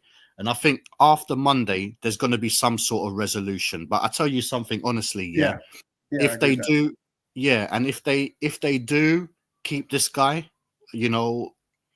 We've seen it in football over the years, you know what I mean? He's a footballer. He wants to play football and he wants to play for a good club. And he'll have to play. He probably will play. I don't believe he'll never play for Newcastle again if the end of the transfer window comes and he's still there. I don't think he'll even go out on loan because they can force him out on a loan. Well, if you're not going to play for us, you're not going to Liverpool, you can go somewhere else and then come back, you know, on a short-term thing, fix your head or whatever. But I think it's going to be resolved. It's going to be resolved. There have been mistakes on everyone, not on everyone's part, maybe on his part, you know, but the situation that he's been put in, you know what I mean? It's just the way it is, isn't it? It's just the way it is. He's just doing it his way. It might not be the best way. People have got their opinions, but people are not living his life and not living and know what's going on. It's just between Newcastle, him. You have to see the situation from both sides, don't you? I think they are just waiting to get this game out the way, hopefully, and then maybe the move will speed up again. But I mean, they need to hurry up themselves and get Wissa on board, don't they? Because if that's you know what, Lee? Target, then they need to hurry up and make that happen. I think if they had gotten Ekitike, to be honest with you, I think that Isak would be a Liverpool player. No chance. I don't actually believe that. I think these guys, you don't believe that?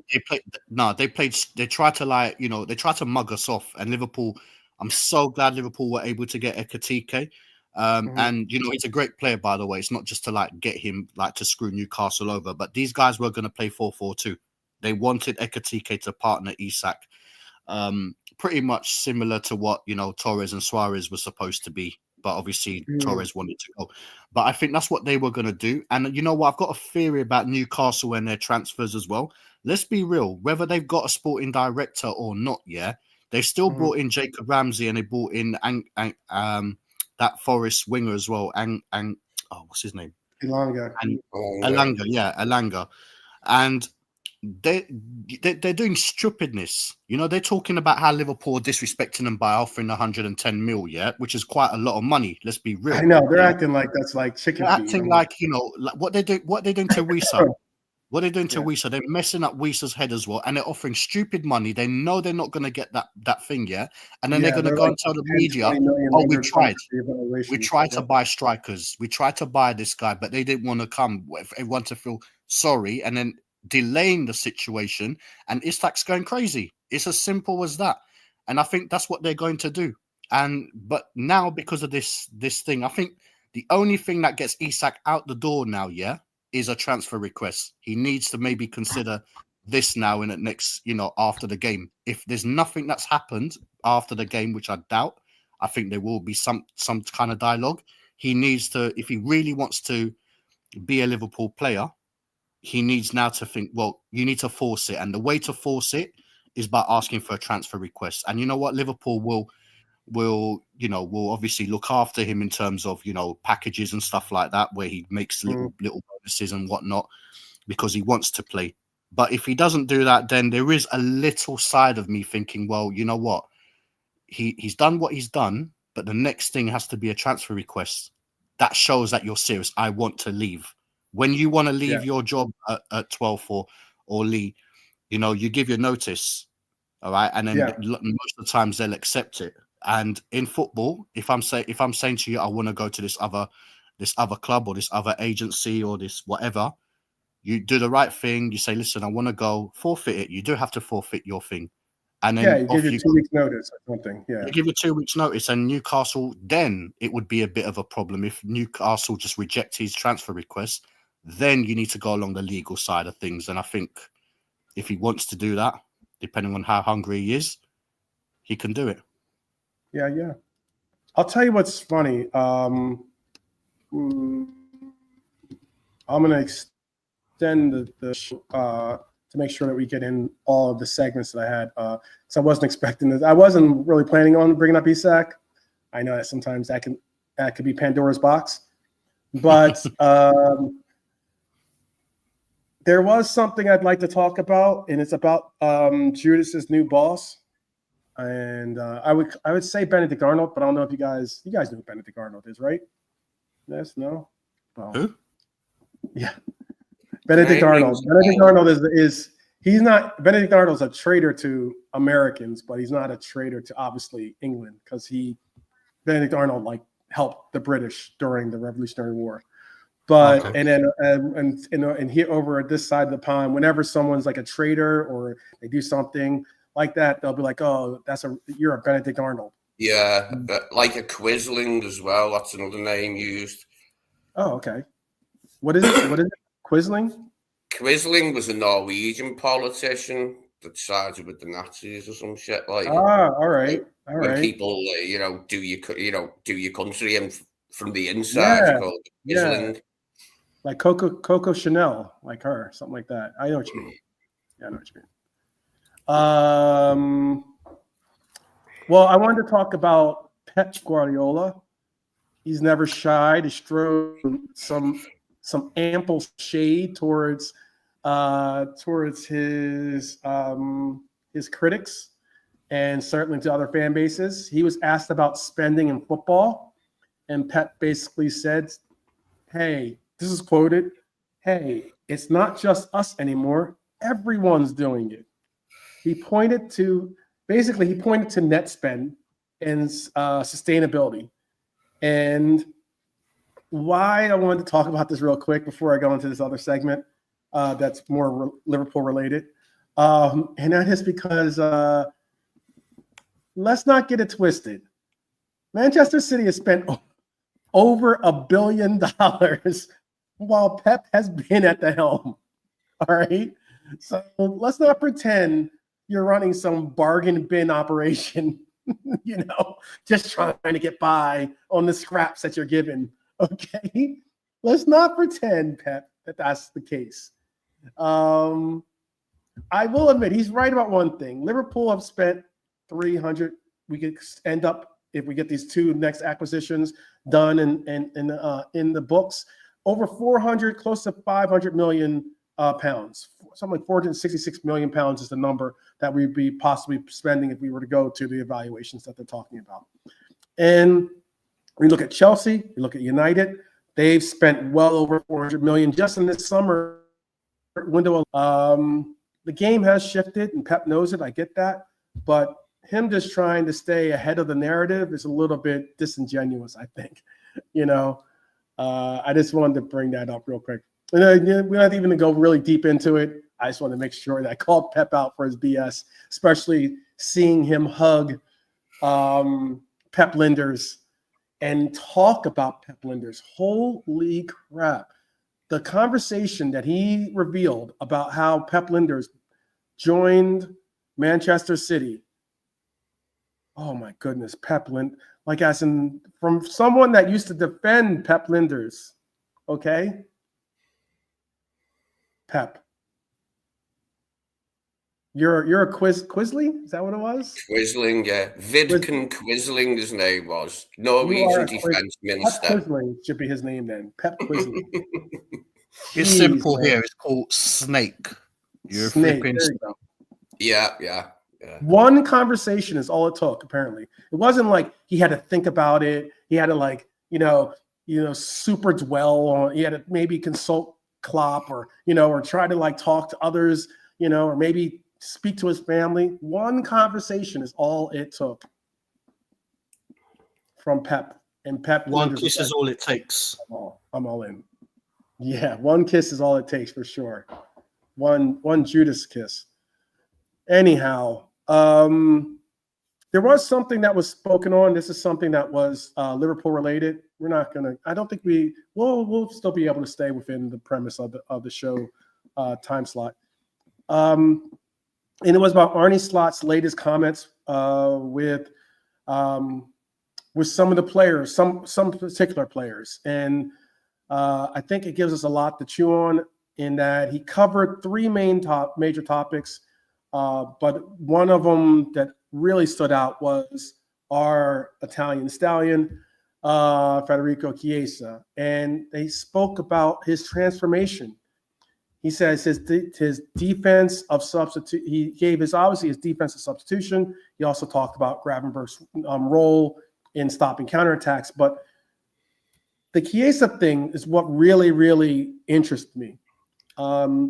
He said that Chiesa is a totally different player. He said Slot said it straight. He said Chiesa is a totally different player to last season.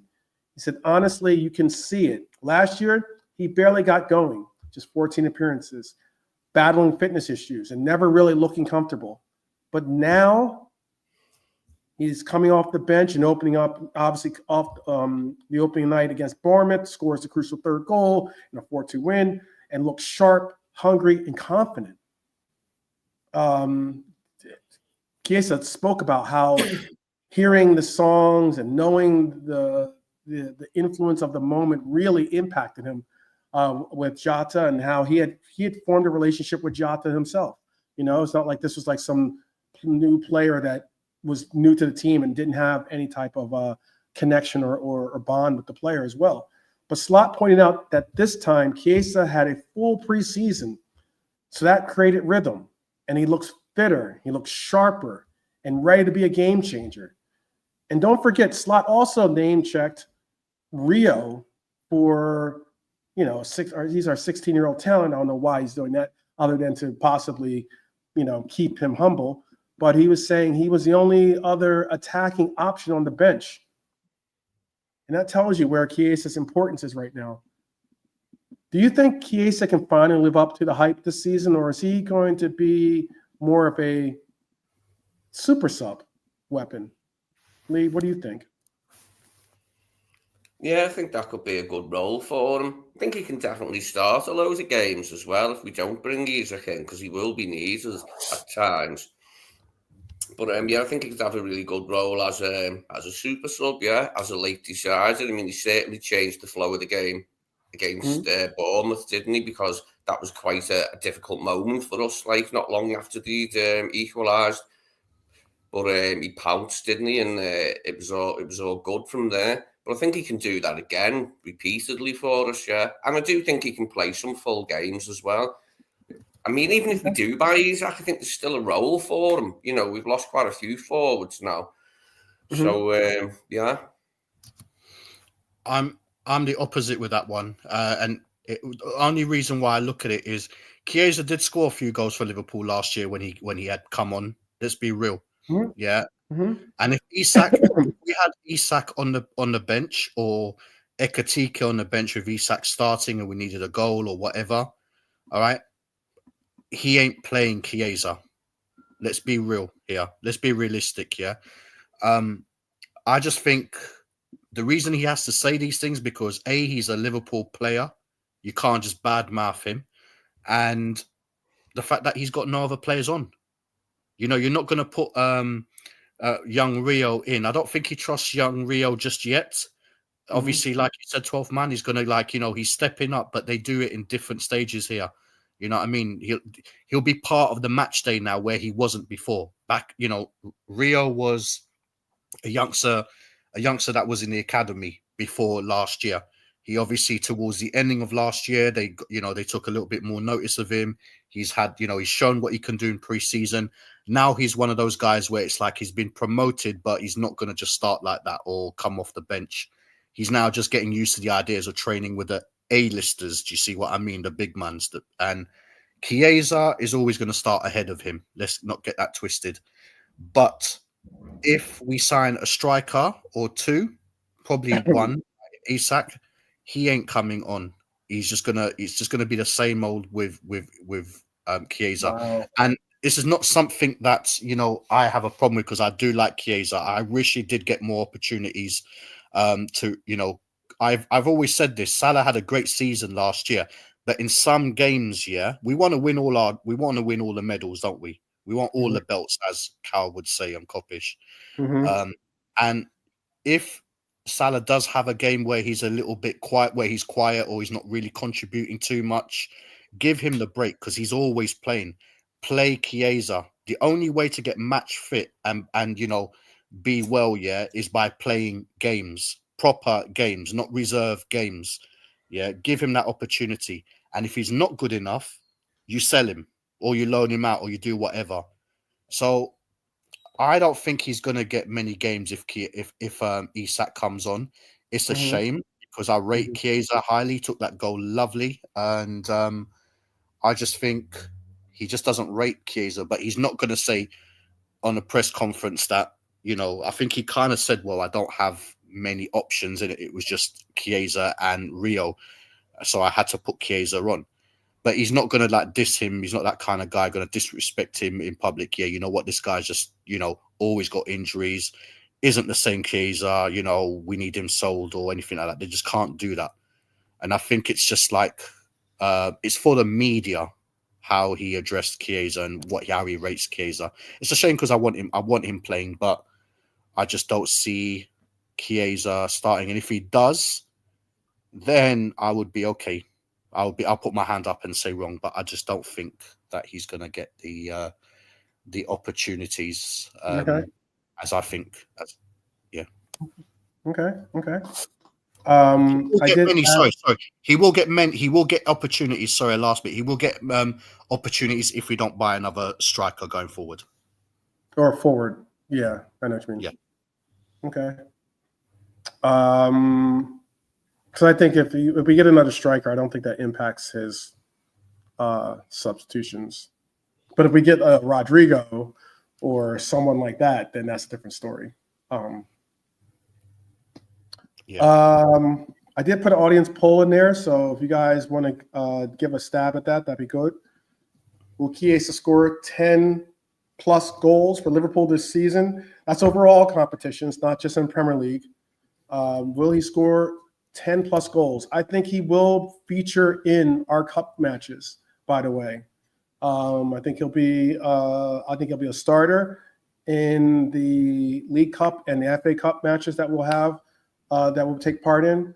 He'll be more of a sub, if not a fill-in sub or fill-in starter for our Prem or our Champions League if necessary. But I think that he will get starts in the cup games. So that's why I asked, will he score more than 10 goals?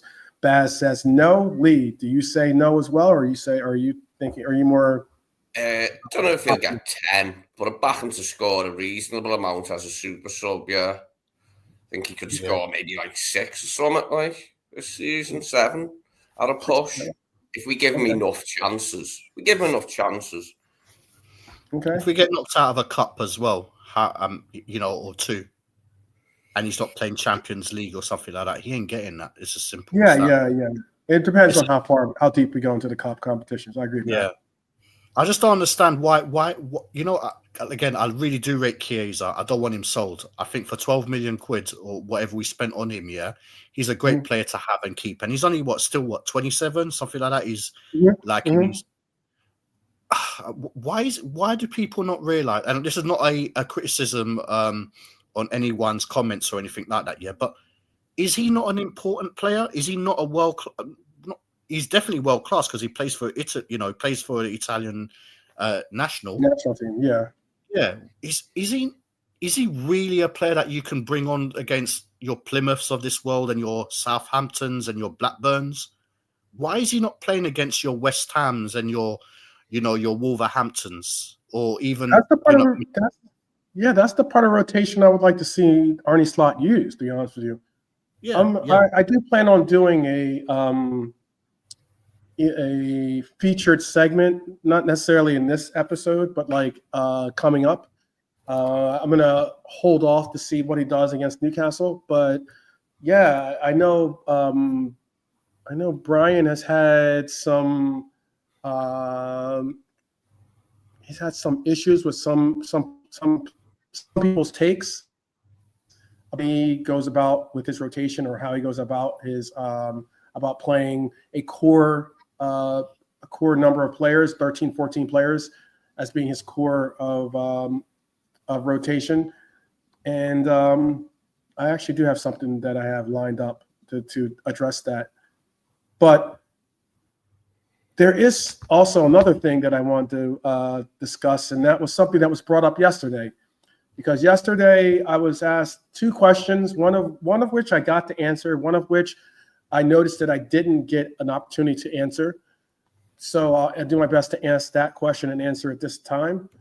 And the question was done by Dustin. Well, at least one of the questions was offered up by Dustin.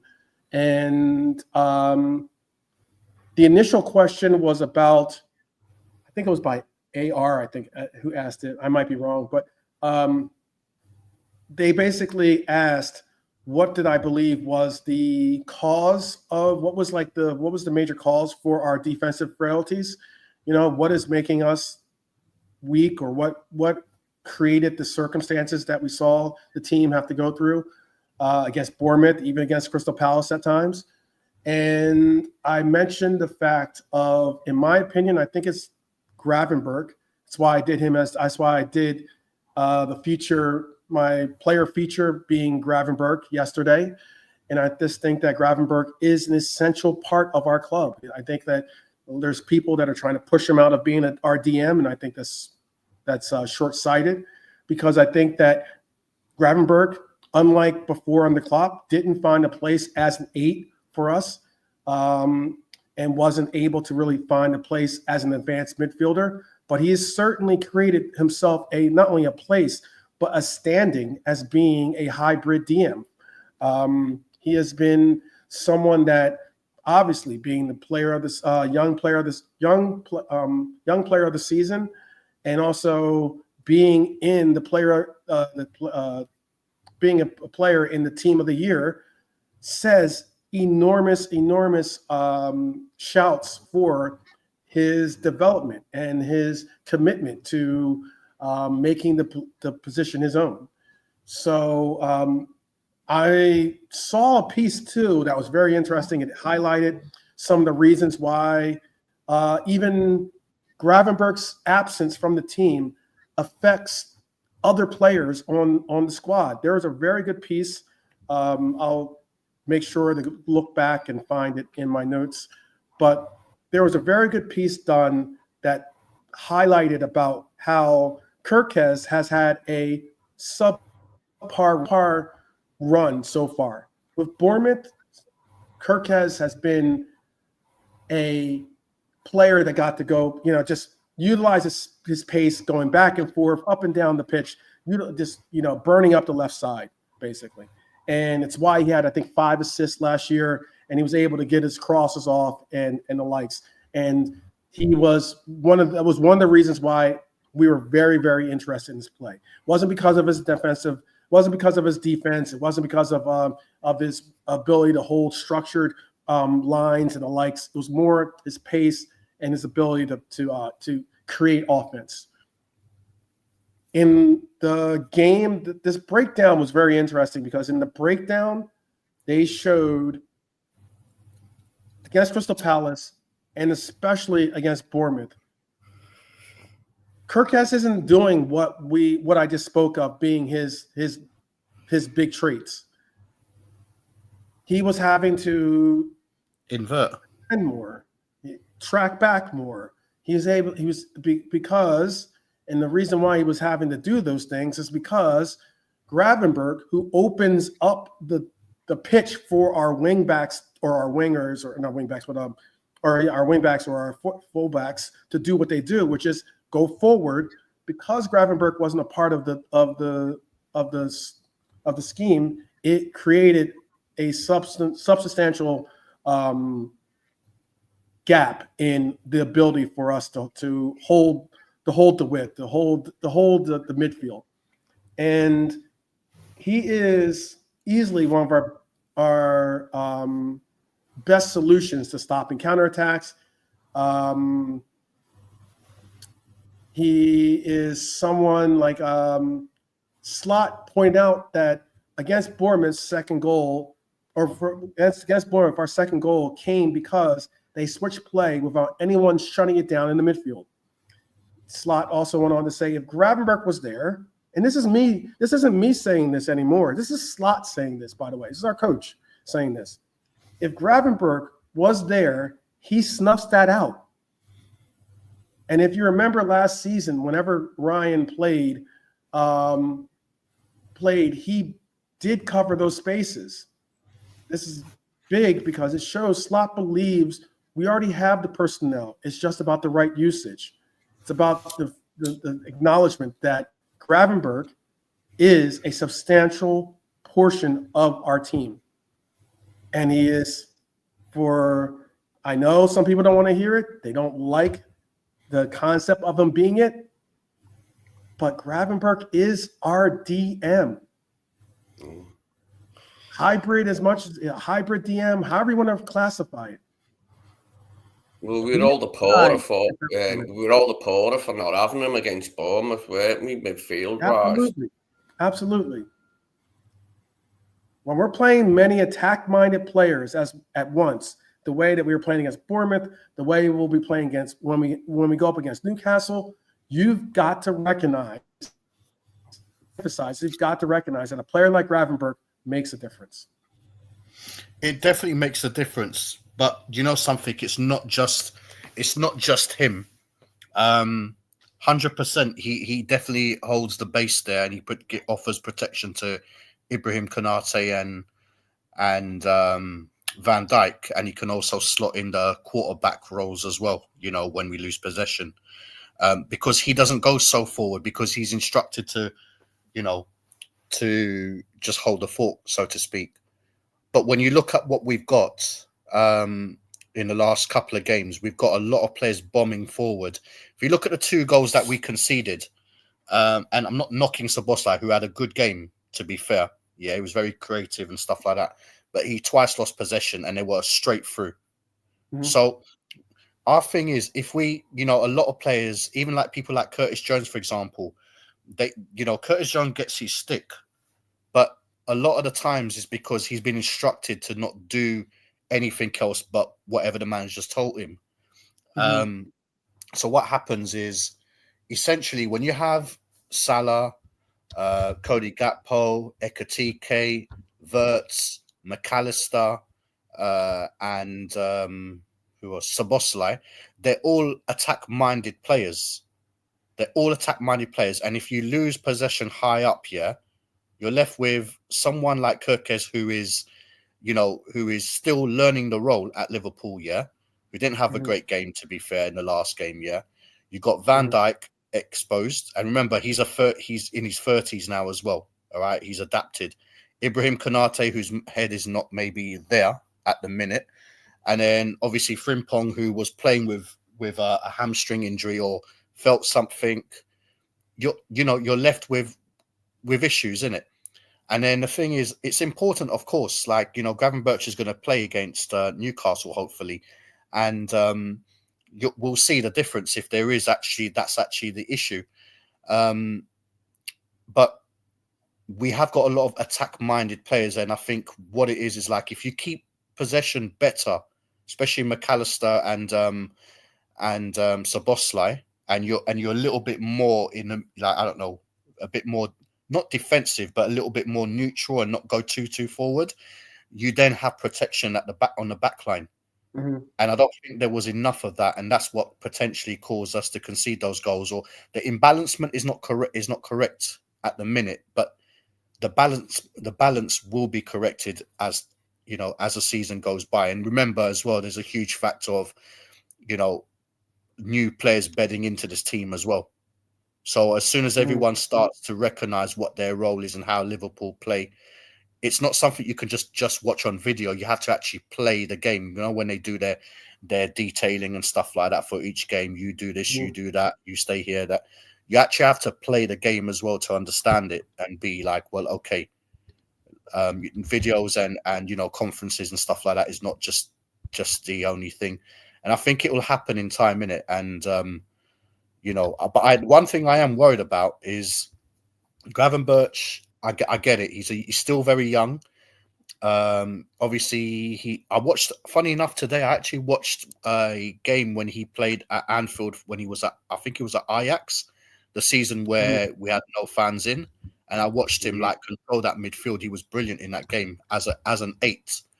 But the thing with him is obviously he went to Bayern Munich. He didn't get many games over there. He's a youngster, and obviously he tailed off towards December last year.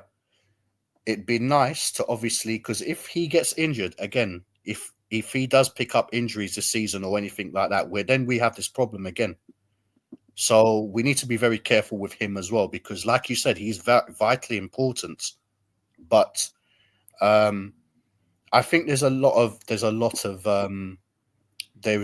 things that still need to be sorted. And then when you look at what Slot was saying as well, in terms of, I think Carragher or was it Gary Neville that asked him that, if this is a bit too open, but he said this is the way he wants to play.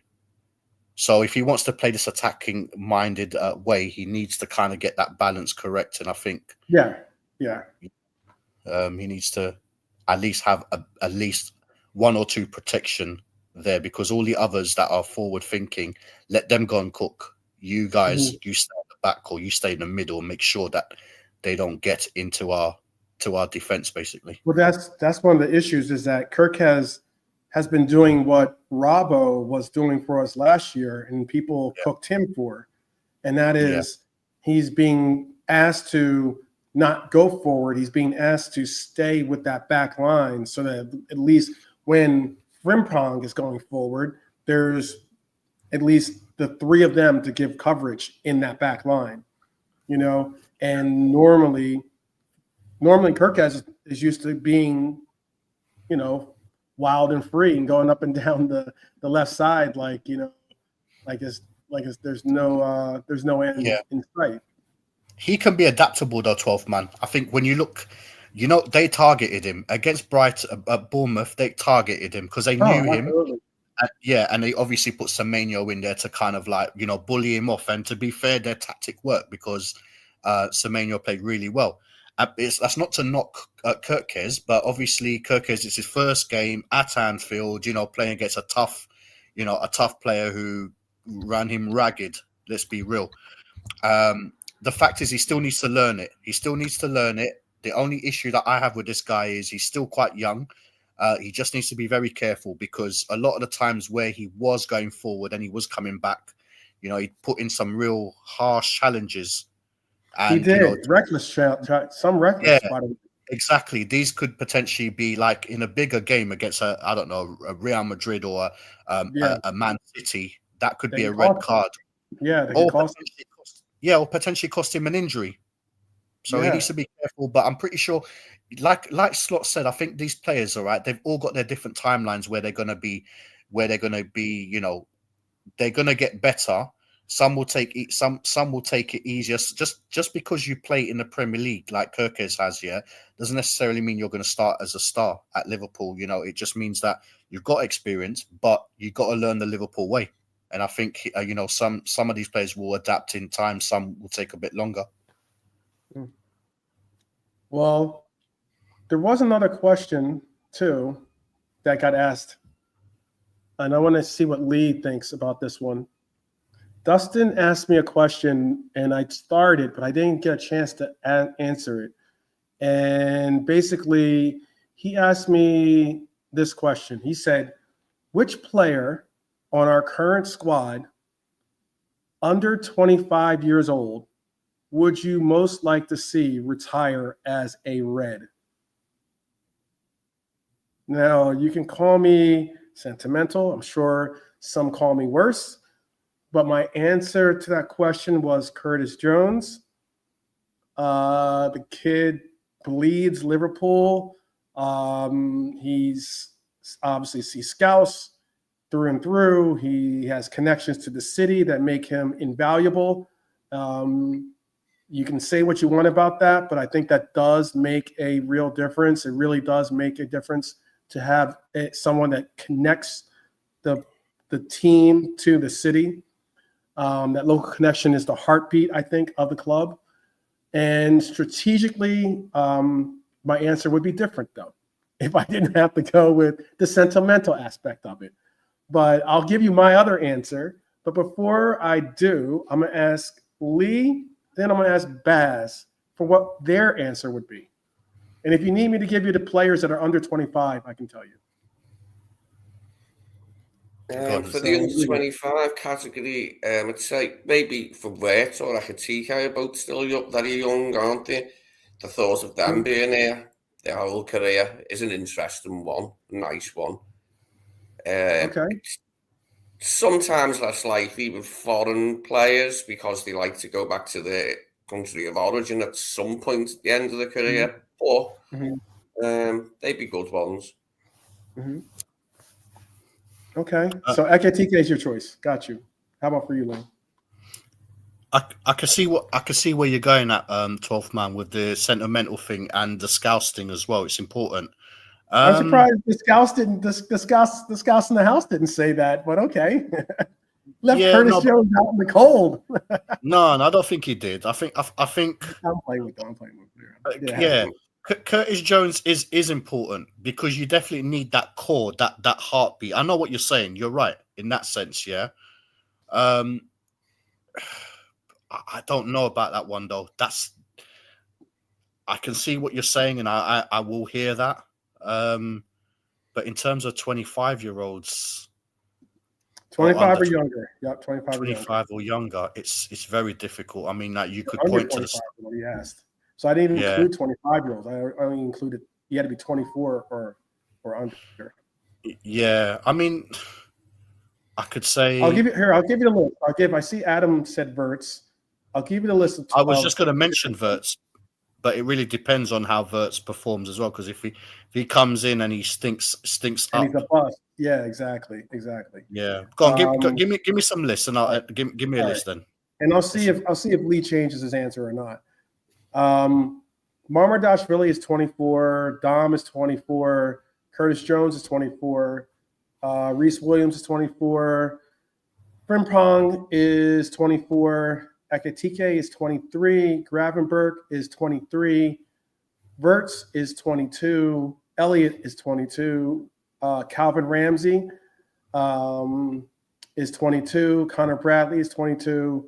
Kirkes is 21. Bishatik is 20. Trey Leone is 18. Leone is 18. And Rio is 16. Right. All of them, a lot of those youngsters are unproven as well, so I can't really mention them as much as they're great players in their own ways, yeah? Depending on how their careers go. But based on this at this moment in time, I would have to say, I would say Gravenberch. I would say Gravenberch. Gravenberch? Okay, that's a good shout. Especially since I've been doing the whole wax lyrical about Gravenberch. Talk about Gravenberch the last 2 days. Yeah, I just wanted to mention a couple of the new lads when I said Wirtz and Ekitike because they are so young. Wirtz is 21, isn't he still? And Ekitike is 22. I think so. Yeah. I've always rated. You know what? I used to say this when I used to be on Enz's show. Every time we used to buy when FIFA EA used to come out, I used to always buy Gravenberch because I think he's a cheap man's Jude Bellingham. I think this guy is such a great player, and we haven't seen the best of Gravenberch yet. Just remember that as well. We've seen him in a DM and everyone loves him, and rightly so. He's been brilliant. But this guy is a great player. Make no mistake, this guy is a great advanced player as well. He's playing a role for Liverpool at the moment that everyone loves, and we haven't invested in potentially. I've always said an Ederson would be brilliant for Liverpool. That would free up someone like Gravenberch. But then we've got McAllister that can play that same role as well. So really and truly, Gravenberch is 26 or 27, something like that. That's why he didn't qualify. Yeah. I mean, it would have been McAllister for me if it was In a heartbeat. even If I had to pick or under even Van 30, Dijk. yeah, Yeah, I'm probably saying McAllister. yeah. But for the Scouse thing, I get what you said. That's a brilliant shout as well. Based on the Scousing, you definitely need one of your own, don't you? Like in that team. Yeah, But yeah. but There's yeah, some if people I'm that really, would say, just to really interject something quick. There's people that would say that the reason why Curtis Jones still is a part of this team is because he's Scouse. I've heard people say that. I know that's supposed to be a knock to say he's not good enough to be on this team, but he's only he's a here great because he's player. a Scouser. But Curtis Jones, okay, honestly, he's a great technical baller. He's a good player, but the thing is, all right, like remember, a lot of these players have been instructed, like they've been instructed to play a certain way. When you saw Curtis Jones initially when he first came into the scenes, that goal against Everton, playing on the left wing and stuff like that, yeah, that's what he's got, and he could have been a lot more creative and stuff like that. But they've seen a gift in him, like he doesn't give the ball away a lot. Yes, he does hold on to the ball quite a bit. We know that. But you know what? He's good. He's a good player. He's not someone, he's press resistant as well. And he's a lot of that. And I think that's what his gift is. And that's why he's in the team, because he's got his qualities. But people say, Curtis Jones is more of an attacking minded player. And in most cases, people are right. But he also can do a role in like a deep line role because he's good on the ball. But people don't. Might be all right. He might come Monday. He might be all right back. But this is it. He played for England. Last year or the season the other day, whenever it was. Yeah, he played that right back there. He played that right back for Liverpool. He's played as a DM for them. He's played as a right back. Yeah. Yeah. So yeah, but Gravenberch definitely for me at this moment in time. I think he's still so young. So so much. He's very versatile. Brilliant player. The others, they're very good shouts, but I can't say who. I wouldn't want to say like I want Rio Engamoa to retire at Liverpool because I don't know. He potentially might just go off the rails one day. I don't know. Right, you know what I mean? Right. That's the only reason. But yeah, I know exactly what you mean. That's why, like, out of all the players that I mentioned, I think that the player that we have the most history with, the most like the probably the strongest potential of bonds to be established have to be Curtis Jones. Curtis Jones grew up playing his youth with this club. He's obviously, played under some great coaches. Yes, I'm going to say Stevie G, but also Klopp as well. He's great players, I should say, great players / coaches. How about that? I cover myself that way. How old is Joe Gomez, by the way? Joey's like 28, I think, or something like that. I want to say. Hold on. I've got a mad take on Joe Gomez. Yeah, he's a player that gets injured a lot. Yeah, but I love this guy, man. Honestly, he's been such a great servant for this club. Yeah, just his injuries is what has killed this guy's career. If this guy didn't have half the injuries, yeah, he's the guy that I probably would say, you know what, I'd want him to retire at Liverpool as an adopted Scouse because he is. But yeah, he is our longest serving player on our team. Yeah, when it comes to he was here. I think he was here even before. He was here even before Klopp was here. Yeah. He was. Was it Rodgers that signed him from Charlton? Mm-hmm. Yeah. Played left back, played right back, centre back in a title-winning partnership with Van Dijk. Such a shame this guy's injuries, man. Honestly, and when you look at it as well, all right, he hasn't lost the pace. He's just never, unfortunately, gone to the opportunities where he can have 5-6 games in a row to build his, his gameplay, his routine, his match fitness. It's such a shame, and he never complains as well. That's why I rate that guy very highly.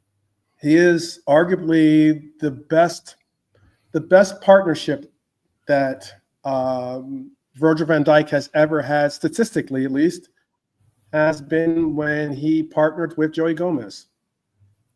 You look at the Sterling when he used to when they played against Sterling back in that time. Sterling's a tricky winger. And you know what? There's not many that get the better of Joe Gomez because his pace helps him. Again, like I said, his injuries, man. If this guy was not injured, he'd be, honestly, he's such a great player, man. Great personality, great guy, man. But hey. Yeah. He is 28, I believe. Or 1997, so. He needs that goal. Can I ask you this? This is a funny question I saw on the internet. It was funny, and it made me think about it. Go on. Whenever someone talks about Joey, they tend to say his full name. Joseph. What's another player that when you reference him, you say his entire name? Do you know what? Think about it. Not many people say, not many people really go Gomez, or they don't really say Joe. I mean, some might, but for the most part, when you're referencing Joey G, you'll say Joey G or say Joey Gomez. You'll say like his whole name. Say Joe Gomez, his whole name. Is there another player that you tend to, when you're talking about him, you say his whole name? Occasionally, Robbo. Occasionally, he'll say Andy Robertson. I don't think I ever say Andrew. Sometimes I say Andy Robertson, but not that often. Not as often as I say Joe Gomez. Okay. Interesting one as well. Yeah, I was trying to think of who else qualifies in that. Do you know who I used to call, is it obviously a past player? I don't know why, but Stan Collymore, I used to call him Stanley Collymore.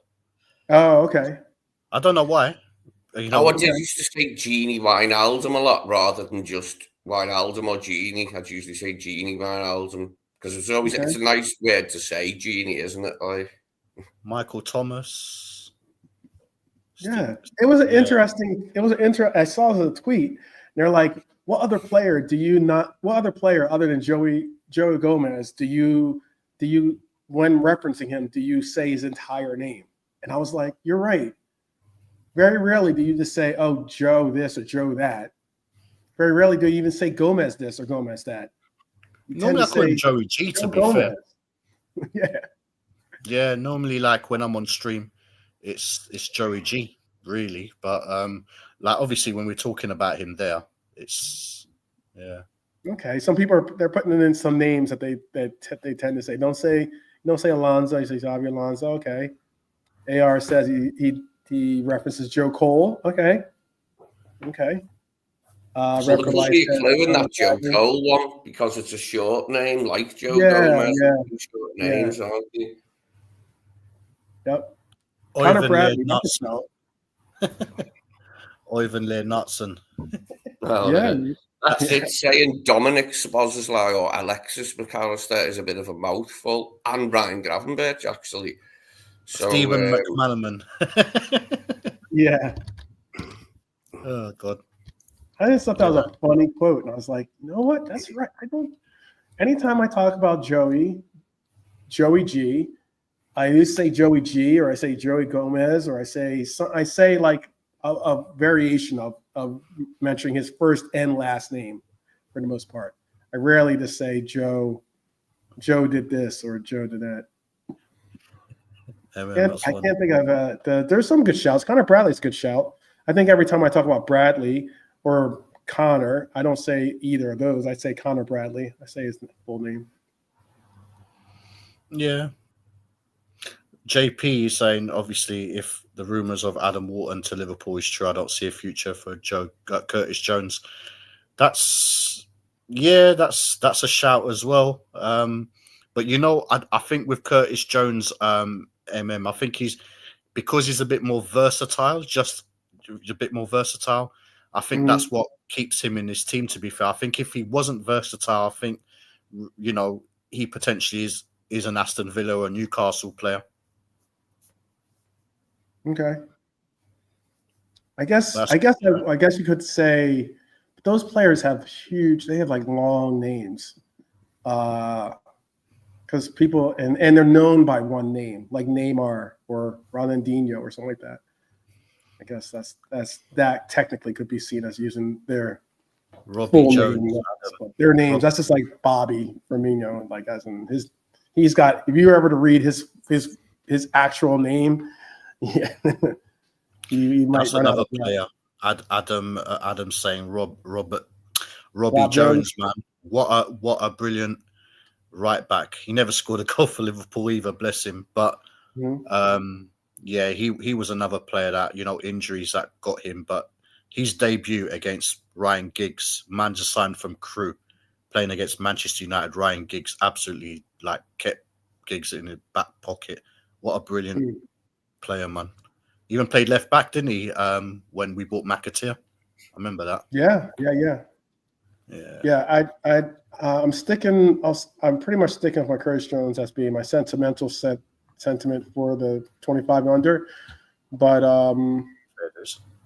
there are some, like, I don't think there's any other player on the list that has like given us memories and made a real connection where you're like, oh, I'd like to see him retire. There are, I would say, most likely Verts because of potential.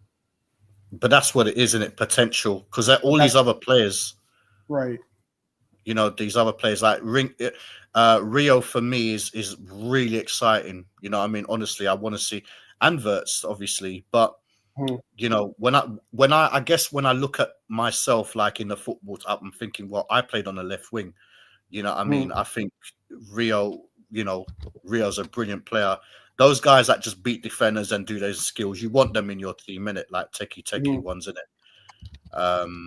But yeah, if he had maybe 3-4 seasons at Liverpool where he's established, scoring goals, sending players to the shops with no change, with a change of pace or drop of a shoulder, then these guys are the ones that you want, the showmans of the world. You know what I mean? Like the Luis Suarez's, the Torres's, the Gerrards, the players like that. Yeah. This is our last. Rob Jones. Oh, Pop is saying Rob Jones was a bad boy, injury-free. Gary Neville. Okay, doesn't have the same career. Was a bad boy. Pops, what do you mean? Like bad boys in a Don, or bad boys in like a? I mean, he's like a good player. Means good, yeah. Yeah. Which he was, yeah. He was a very good right back. He was a bad man. Seriously, rate that guy high. Okay, sorry about that. I had to sneeze. Okay. Villa is a great shout for. Oh, someone's saying Villa is a destination for Curtis Jones. Interesting. Yeah, I see him potentially playing as a Newcastle, Aston Villa player. I don't know. Yeah. Those two teams brought me, I say it as like as someone who I play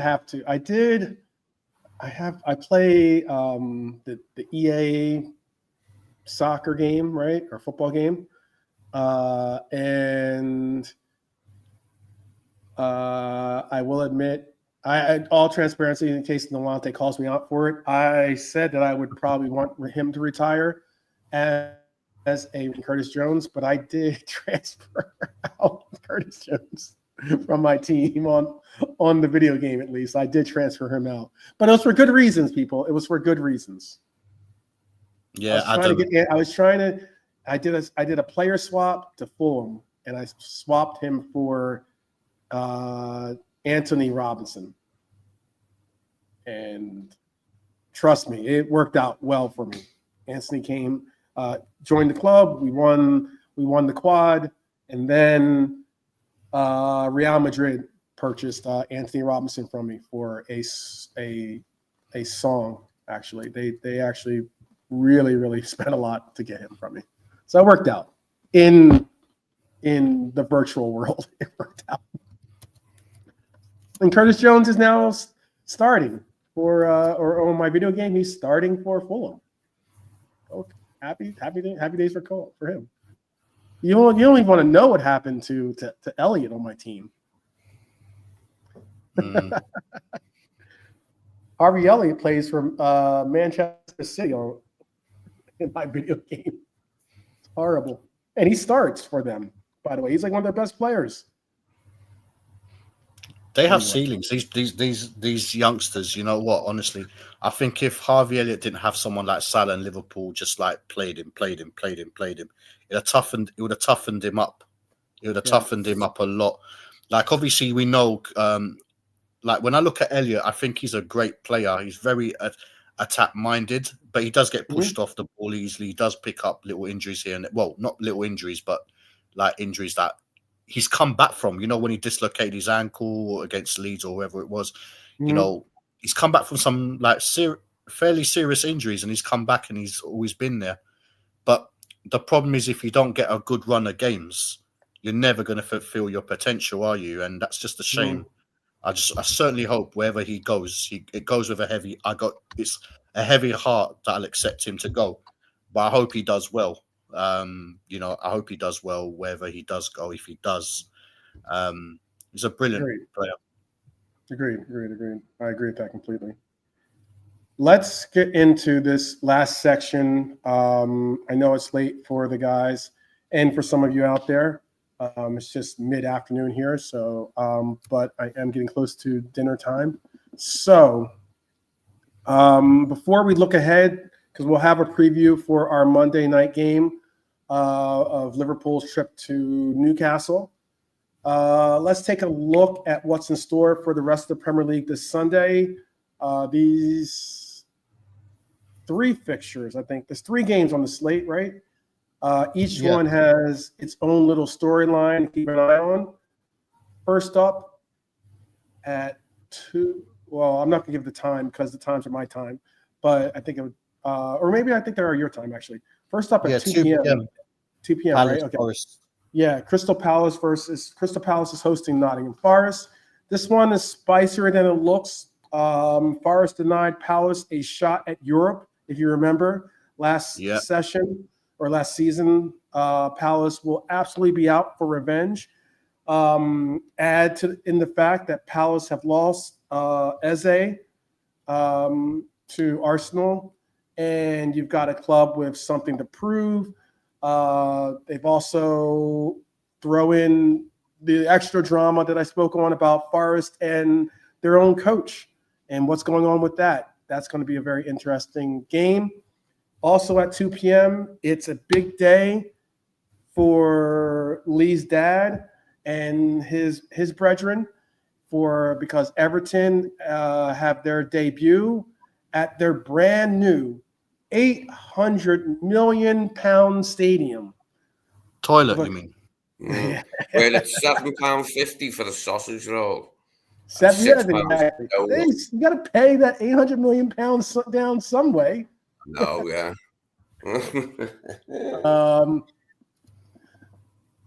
They have a clash against Brighton. This is more than just a match. This is history in the making for the blue half of Merseyside because Everton will have the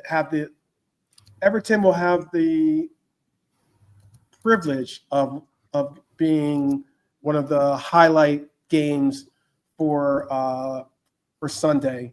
And I say that because there'll be a lot of interest in it because of the new stadium. So we'll see if Brighton can spoil the party. Then you also have the late game, which is at 4:30. This could be seen as the big game of Sunday because it's Fulham. Who knows? Curtis Jones feature team maybe. But no, just joking. It'll have Fulham against Manchester United at the Cottage. United are coming off a tough loss to Arsenal. Pressures are already mounting on them to get results. Fulham, meanwhile, showed some grit last week in getting a result. They will see this as a chance to bloody the nose of a so-called top six side.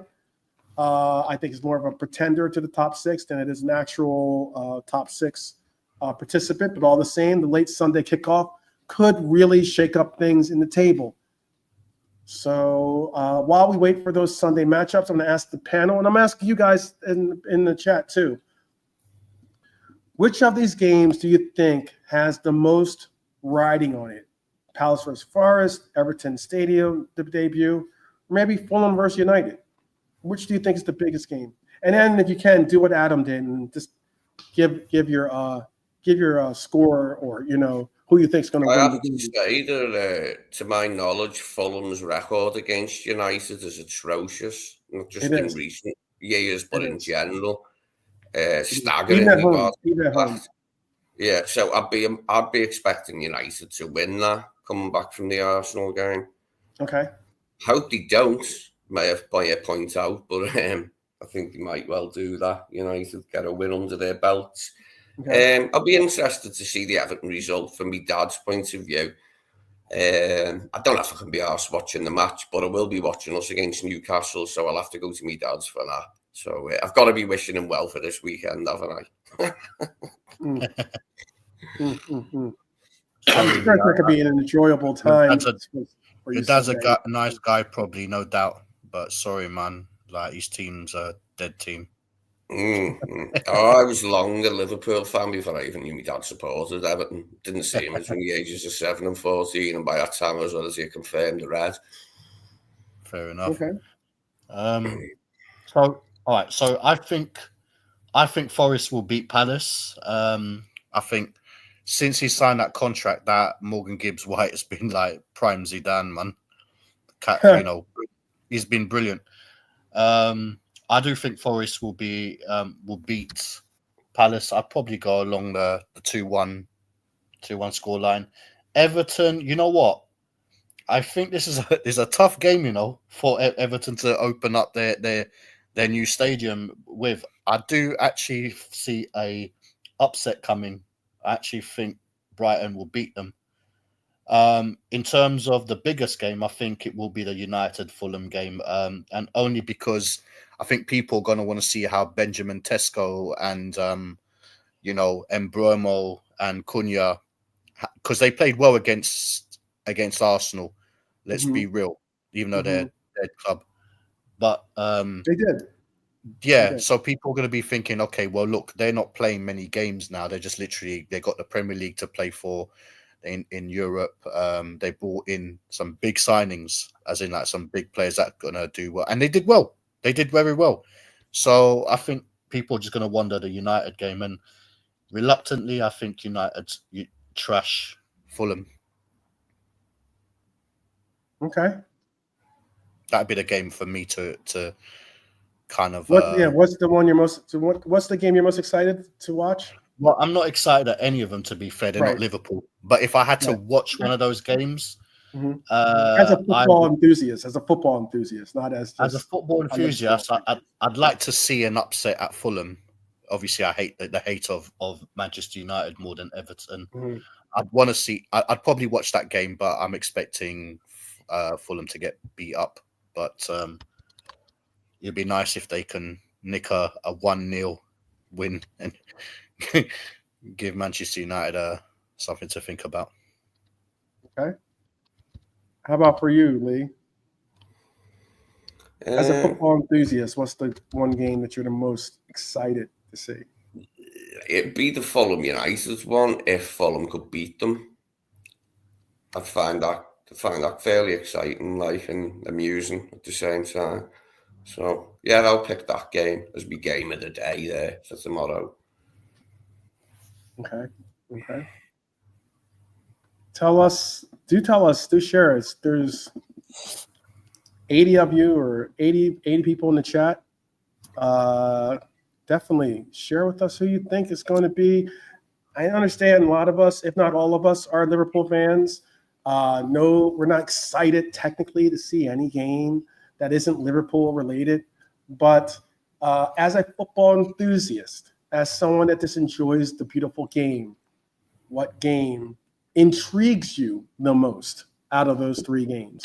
Brighton can be very enjoyable to watch, but Everton are a bit dour under Moyes, aren't they? And they'd be keen to get a win under their belts after kicking the season off with the defeat to Leeds.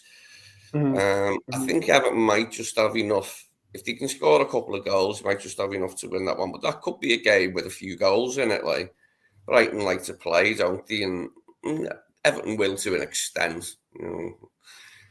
It could be an all right game. Don't know so much about the point. They were down in that game. Fulham was down against Brighton in that game, and then they rescued the point. But you're right about the record at home. They are It's bad. It's bad. It's bad. Against Manchester United, at least. Yeah. Oh no, they've had a terrible record. Why can't they just go? Why can't we? Fulham. Yeah, if there's one club that United play every season, and I look at it and think, well, there's a win. It's when they play Fulham because of their record. It's that bloody bad. Adam, I like that one. Adam. You're surprised when they get a point. They have beat them a few times, but it's rare. It's exceedingly rare. I just saw it as like, why can't Fulham play against us the way they play against Manchester United the way they played against us last year? That's all I want to see. Play against the way that they played against us last year at home. I remember Leicester being a bit of a bogey team for us. Not just in my lifetime, but like in the 60s, they were a bogey team for us, Leicester, in the league and cup. Oh, yeah. They were a bit of a bogey team for us when we were trying to qualify for the Champions League for the first time in the mid to late 90s. They got in our way repeatedly. Yeah. There was that game that we went to. The game that I think we lost. I think we lost that game at Leicester, and like it ended up like knocking us out of top four. I think that was the year that we ended up going to Europa. Is that the same year? I remember that game had some major importance, and we ended up losing that game. And it was a game that we should have won. I just remember one in 2000. I was sat in the Anfield Road end, the old Anfield Road stand, and they beat us. I think it was 2-1. The one fellow who got the winner was Phil Gilchrist, but it stopped us getting in the Champions League. That result, that was the death of our Champions League hopes. Yeah, it was back in 2000. But they did it a couple of times under Martin O'Neill, Leicester. Bogey team, as Brian put it. Boogeyman, bogey team. Yeah, I can't really think of any club that's a bogey team for us in the modern era. We seem to have beat everyone there is at one point or another. Mm-hmm.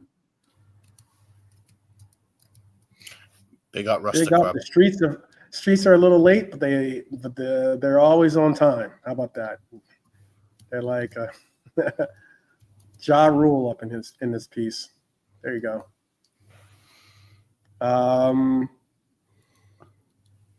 Yeah, but you know what, Rasta Crab? The thing is, like, in the UK, it's 10 past midnight.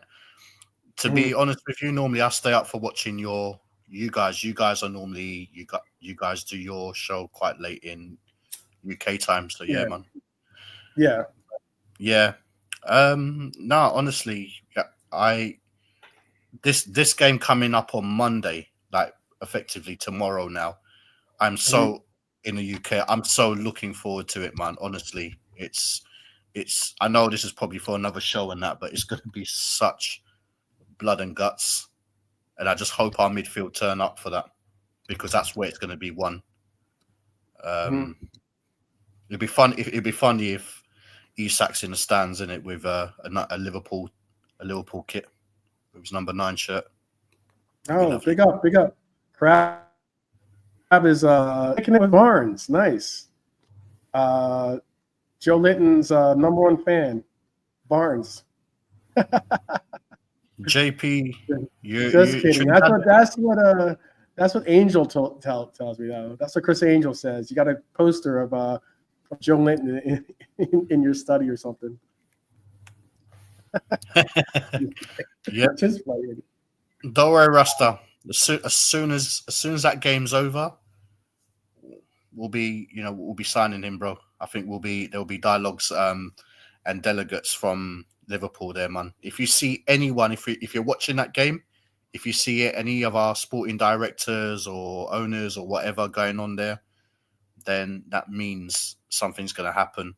I do see if we are going to get Guéhi, I think Guéhi's probably going to be the first one, and then they're going to put all their attention on Isak. So it's going to be resolved very soon, one way or the other. Yeah, let's not alienate Crab. He goes crazy if you start talking about the Isak word.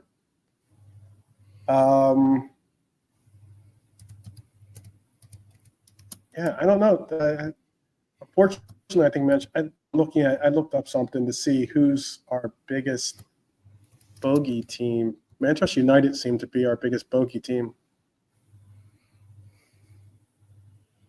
We lose to them at 45.3% of the time. In the Premier League, at least. I like that. Yeah, third kit launch. You know what's very interesting?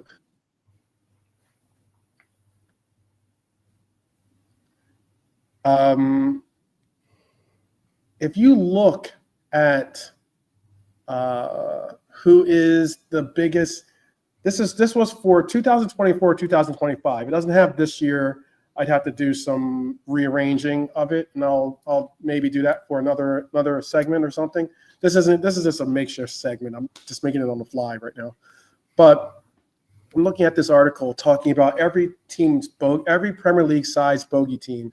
And this was again for the 2024-2025 season. Manchester United are the bogey team for a good number of the league. I'd say the most out of last year's teams, or the year that Leicester was still up in the league. Manchester United have the most claims to being someone's bogey team. It's pretty impressive.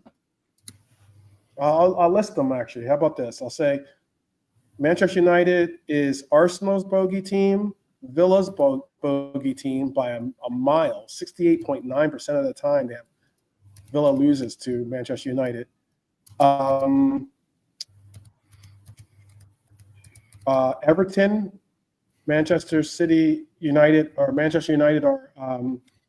are 64, beat them 64% of the time. Fulham, 61.7% of the time. What's that, 5 teams now? Leicester, 61.7% of the time. Arsenal also qualify for that too, but Manchester United are tied with them. Liverpool, they beat us 45% of the time. Nottingham Forest, 71.4% of the time. Southampton, 6.4% of the time. Spurs, 60.9%, 61% of the time, basically. That's a lot of teams. No wonder they hate Manchester United.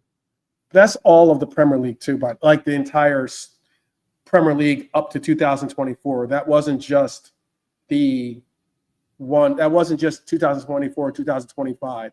It was the start of the Premier League up to 24, 25. Because, for instance, Bournemouth, for instance, does not like City. Bournemouth's record versus Manchester City is goose eggs. They've lost 14 times against Manchester City.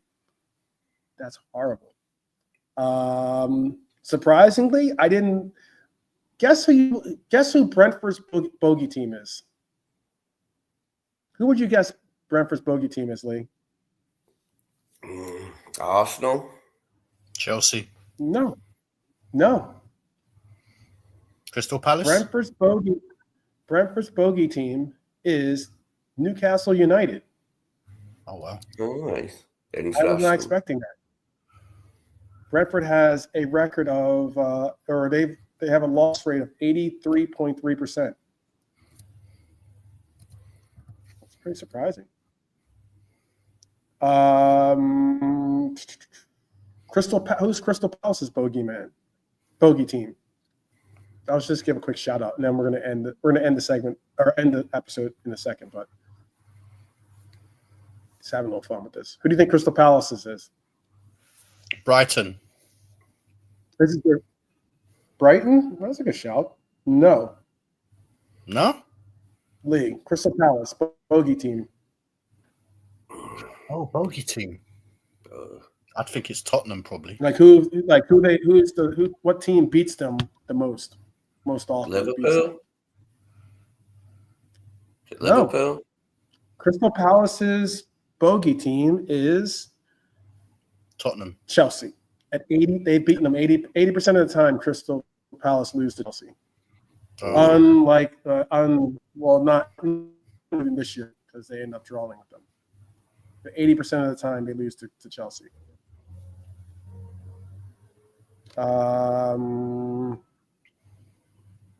Let's see. Let me see if there's any one that could possibly stump you. Obviously, Newcastle United, we're their bogey team in that we beat them 60.3% of the time, right? But can you name the other team that is tied with us? That beats who? Beats Newcastle United. What other team has about the same rate? Manchester United? No. Who do you think, Lee? Who's your shout? Who was it for? Sorry. For Newcastle United, who do you think is their bogey team? Liverpool. This is according to 2024, 2025. Doesn't include, obviously. Liverpool. Got to be Liverpool for Newcastle, surely. Well, Liverpool is one of them, and then there's another team that has about the same rate of because we have 11 wins, 12 draws, they have 11 wins, 12 draws, and 35 losses to us. There's another team that has about the same. They have 12 wins, 11 draws, and 35 losses to this other team. Who do you think that team is?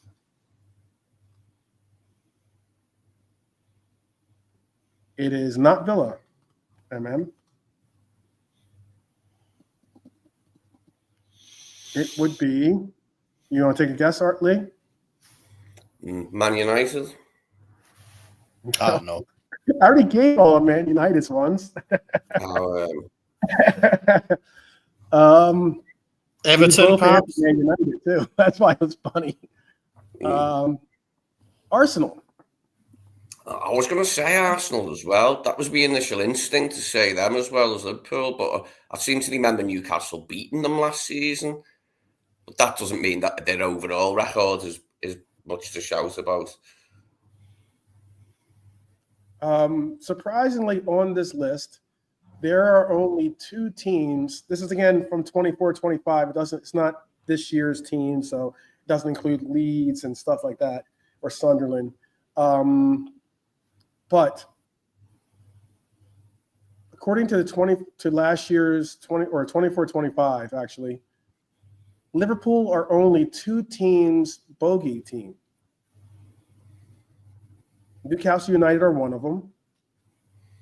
Can you name the last team? And this is my last question.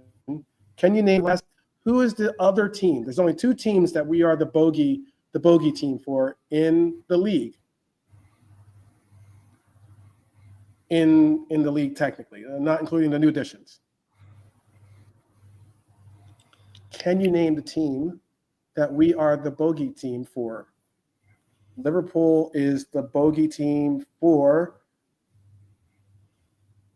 Newcastle United. You think Manchester United? It's got to be United. Arsenal, perhaps Chelsea, one of those. Nope. Oh, well. You want to take a stab at it? Someone see if the chat can get it too. I'll keep it open for just a little bit longer. I'm trying to give you guys a good shot. Crap. Ask Barnes, who are Liverpool's two what two teams fear Liverpool the most? Newcastle United is one of them. Every one of them. Newcastle United are one of them. Who's the other? Who's the second? Newcastle United are one of them. Newcastle United loses to Liverpool about 60% of the time. Newcastle United lose to us. That's a good Who's shout. the other because team that has a picking. higher rate of losing actually to us? What other team considers us their bogey team? West Ham. No.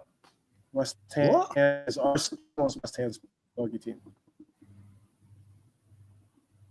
Bro, every time we play West Ham, So we beat them. Bonkers is throwing out Norwich, Villa, nope.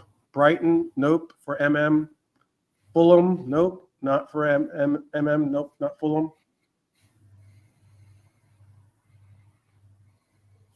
I don't know, bro.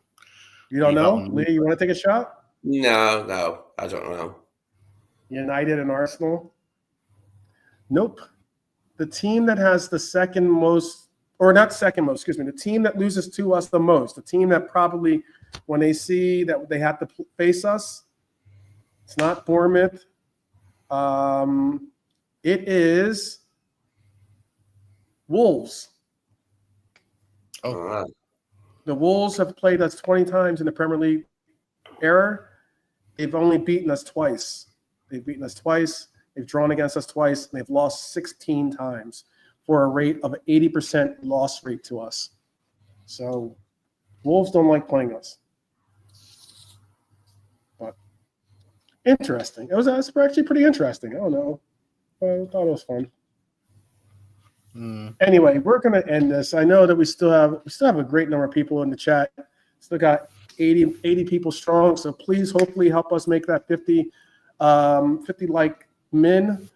I'm going to wrap up this edition of the Liverpool 12 Fan Show, but I am going to be back tomorrow. It's going to be an early show because I do have another show of my own that I have to oversee on Sunday. So it'll be a lot earlier, but hopefully it'll still be in that time frame that you guys can join us to watch and include yourselves in the conversation. We covered a lot tonight. I know Premier League results, Arsenal injuries, Quansah's really, really beautiful debut goal. Talked about Ali's leadership. We talked about transfer rumors, Isak's drama, just a little bit. Spoke about even Pep's cheeky little comments and his Judas little second in command. Hopefully we kept Lee up, and hopefully he's still awake with us. So that's always good. You never know when the camera's not on. You never know. But but now it's your turn, my Reds family. Please jump into the comments. Let us know what you think. Don't forget, like I said, we'll be back tomorrow. We're also going to be back on Monday, especially, but we'll be back tomorrow for a preview of Monday's big game, the biggest game of the week, I think. But is there anything you guys want to say to the people before we bounce out? just big up. Thanks for rocking with us. And yeah, just help 12th man grow this show. You know what I mean? And his channel, just hit the likes. Hit the likes, and yeah, thanks for rocking with us, and big up 12. And Yeah. Cheers, Big up everyone. joining us and helping out. Cheers for being here and your contributions, and hopefully we'll get ourselves the result we want on Monday. Cheers, everyone. For sure. Big up, KJ, Adam, Pops, Crab, Barnes. Even Barnes is in the background. Shout out to Dylan, Bonkers. Shout out to Adam. I think I said Adam. I'm not sure if I did or if I didn't, but if I didn't, I just did again. JP, AR. There's a lot of Bullish D was here, Red Armchair supporter. Andy, who I haven't seen in a long time. Good to see you, by the way. Realism Jared, Hylor, Mark A. Make sure I didn't miss anyone. If I did, wasn't on purpose. CJ. Who else? Anyone else? Hopefully I didn't miss anyone's name. But if I did, it wasn't intentional.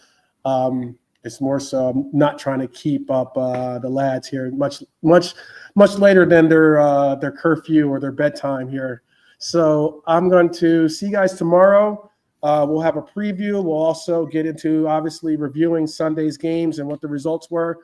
And other than that, it's up to Rez each and every time, my friends and family. Hopefully, you have an incredible Saturday or had an incredible Saturday and have an even better Sunday. And we'll see you tomorrow. Take care, guys. Big up, big up.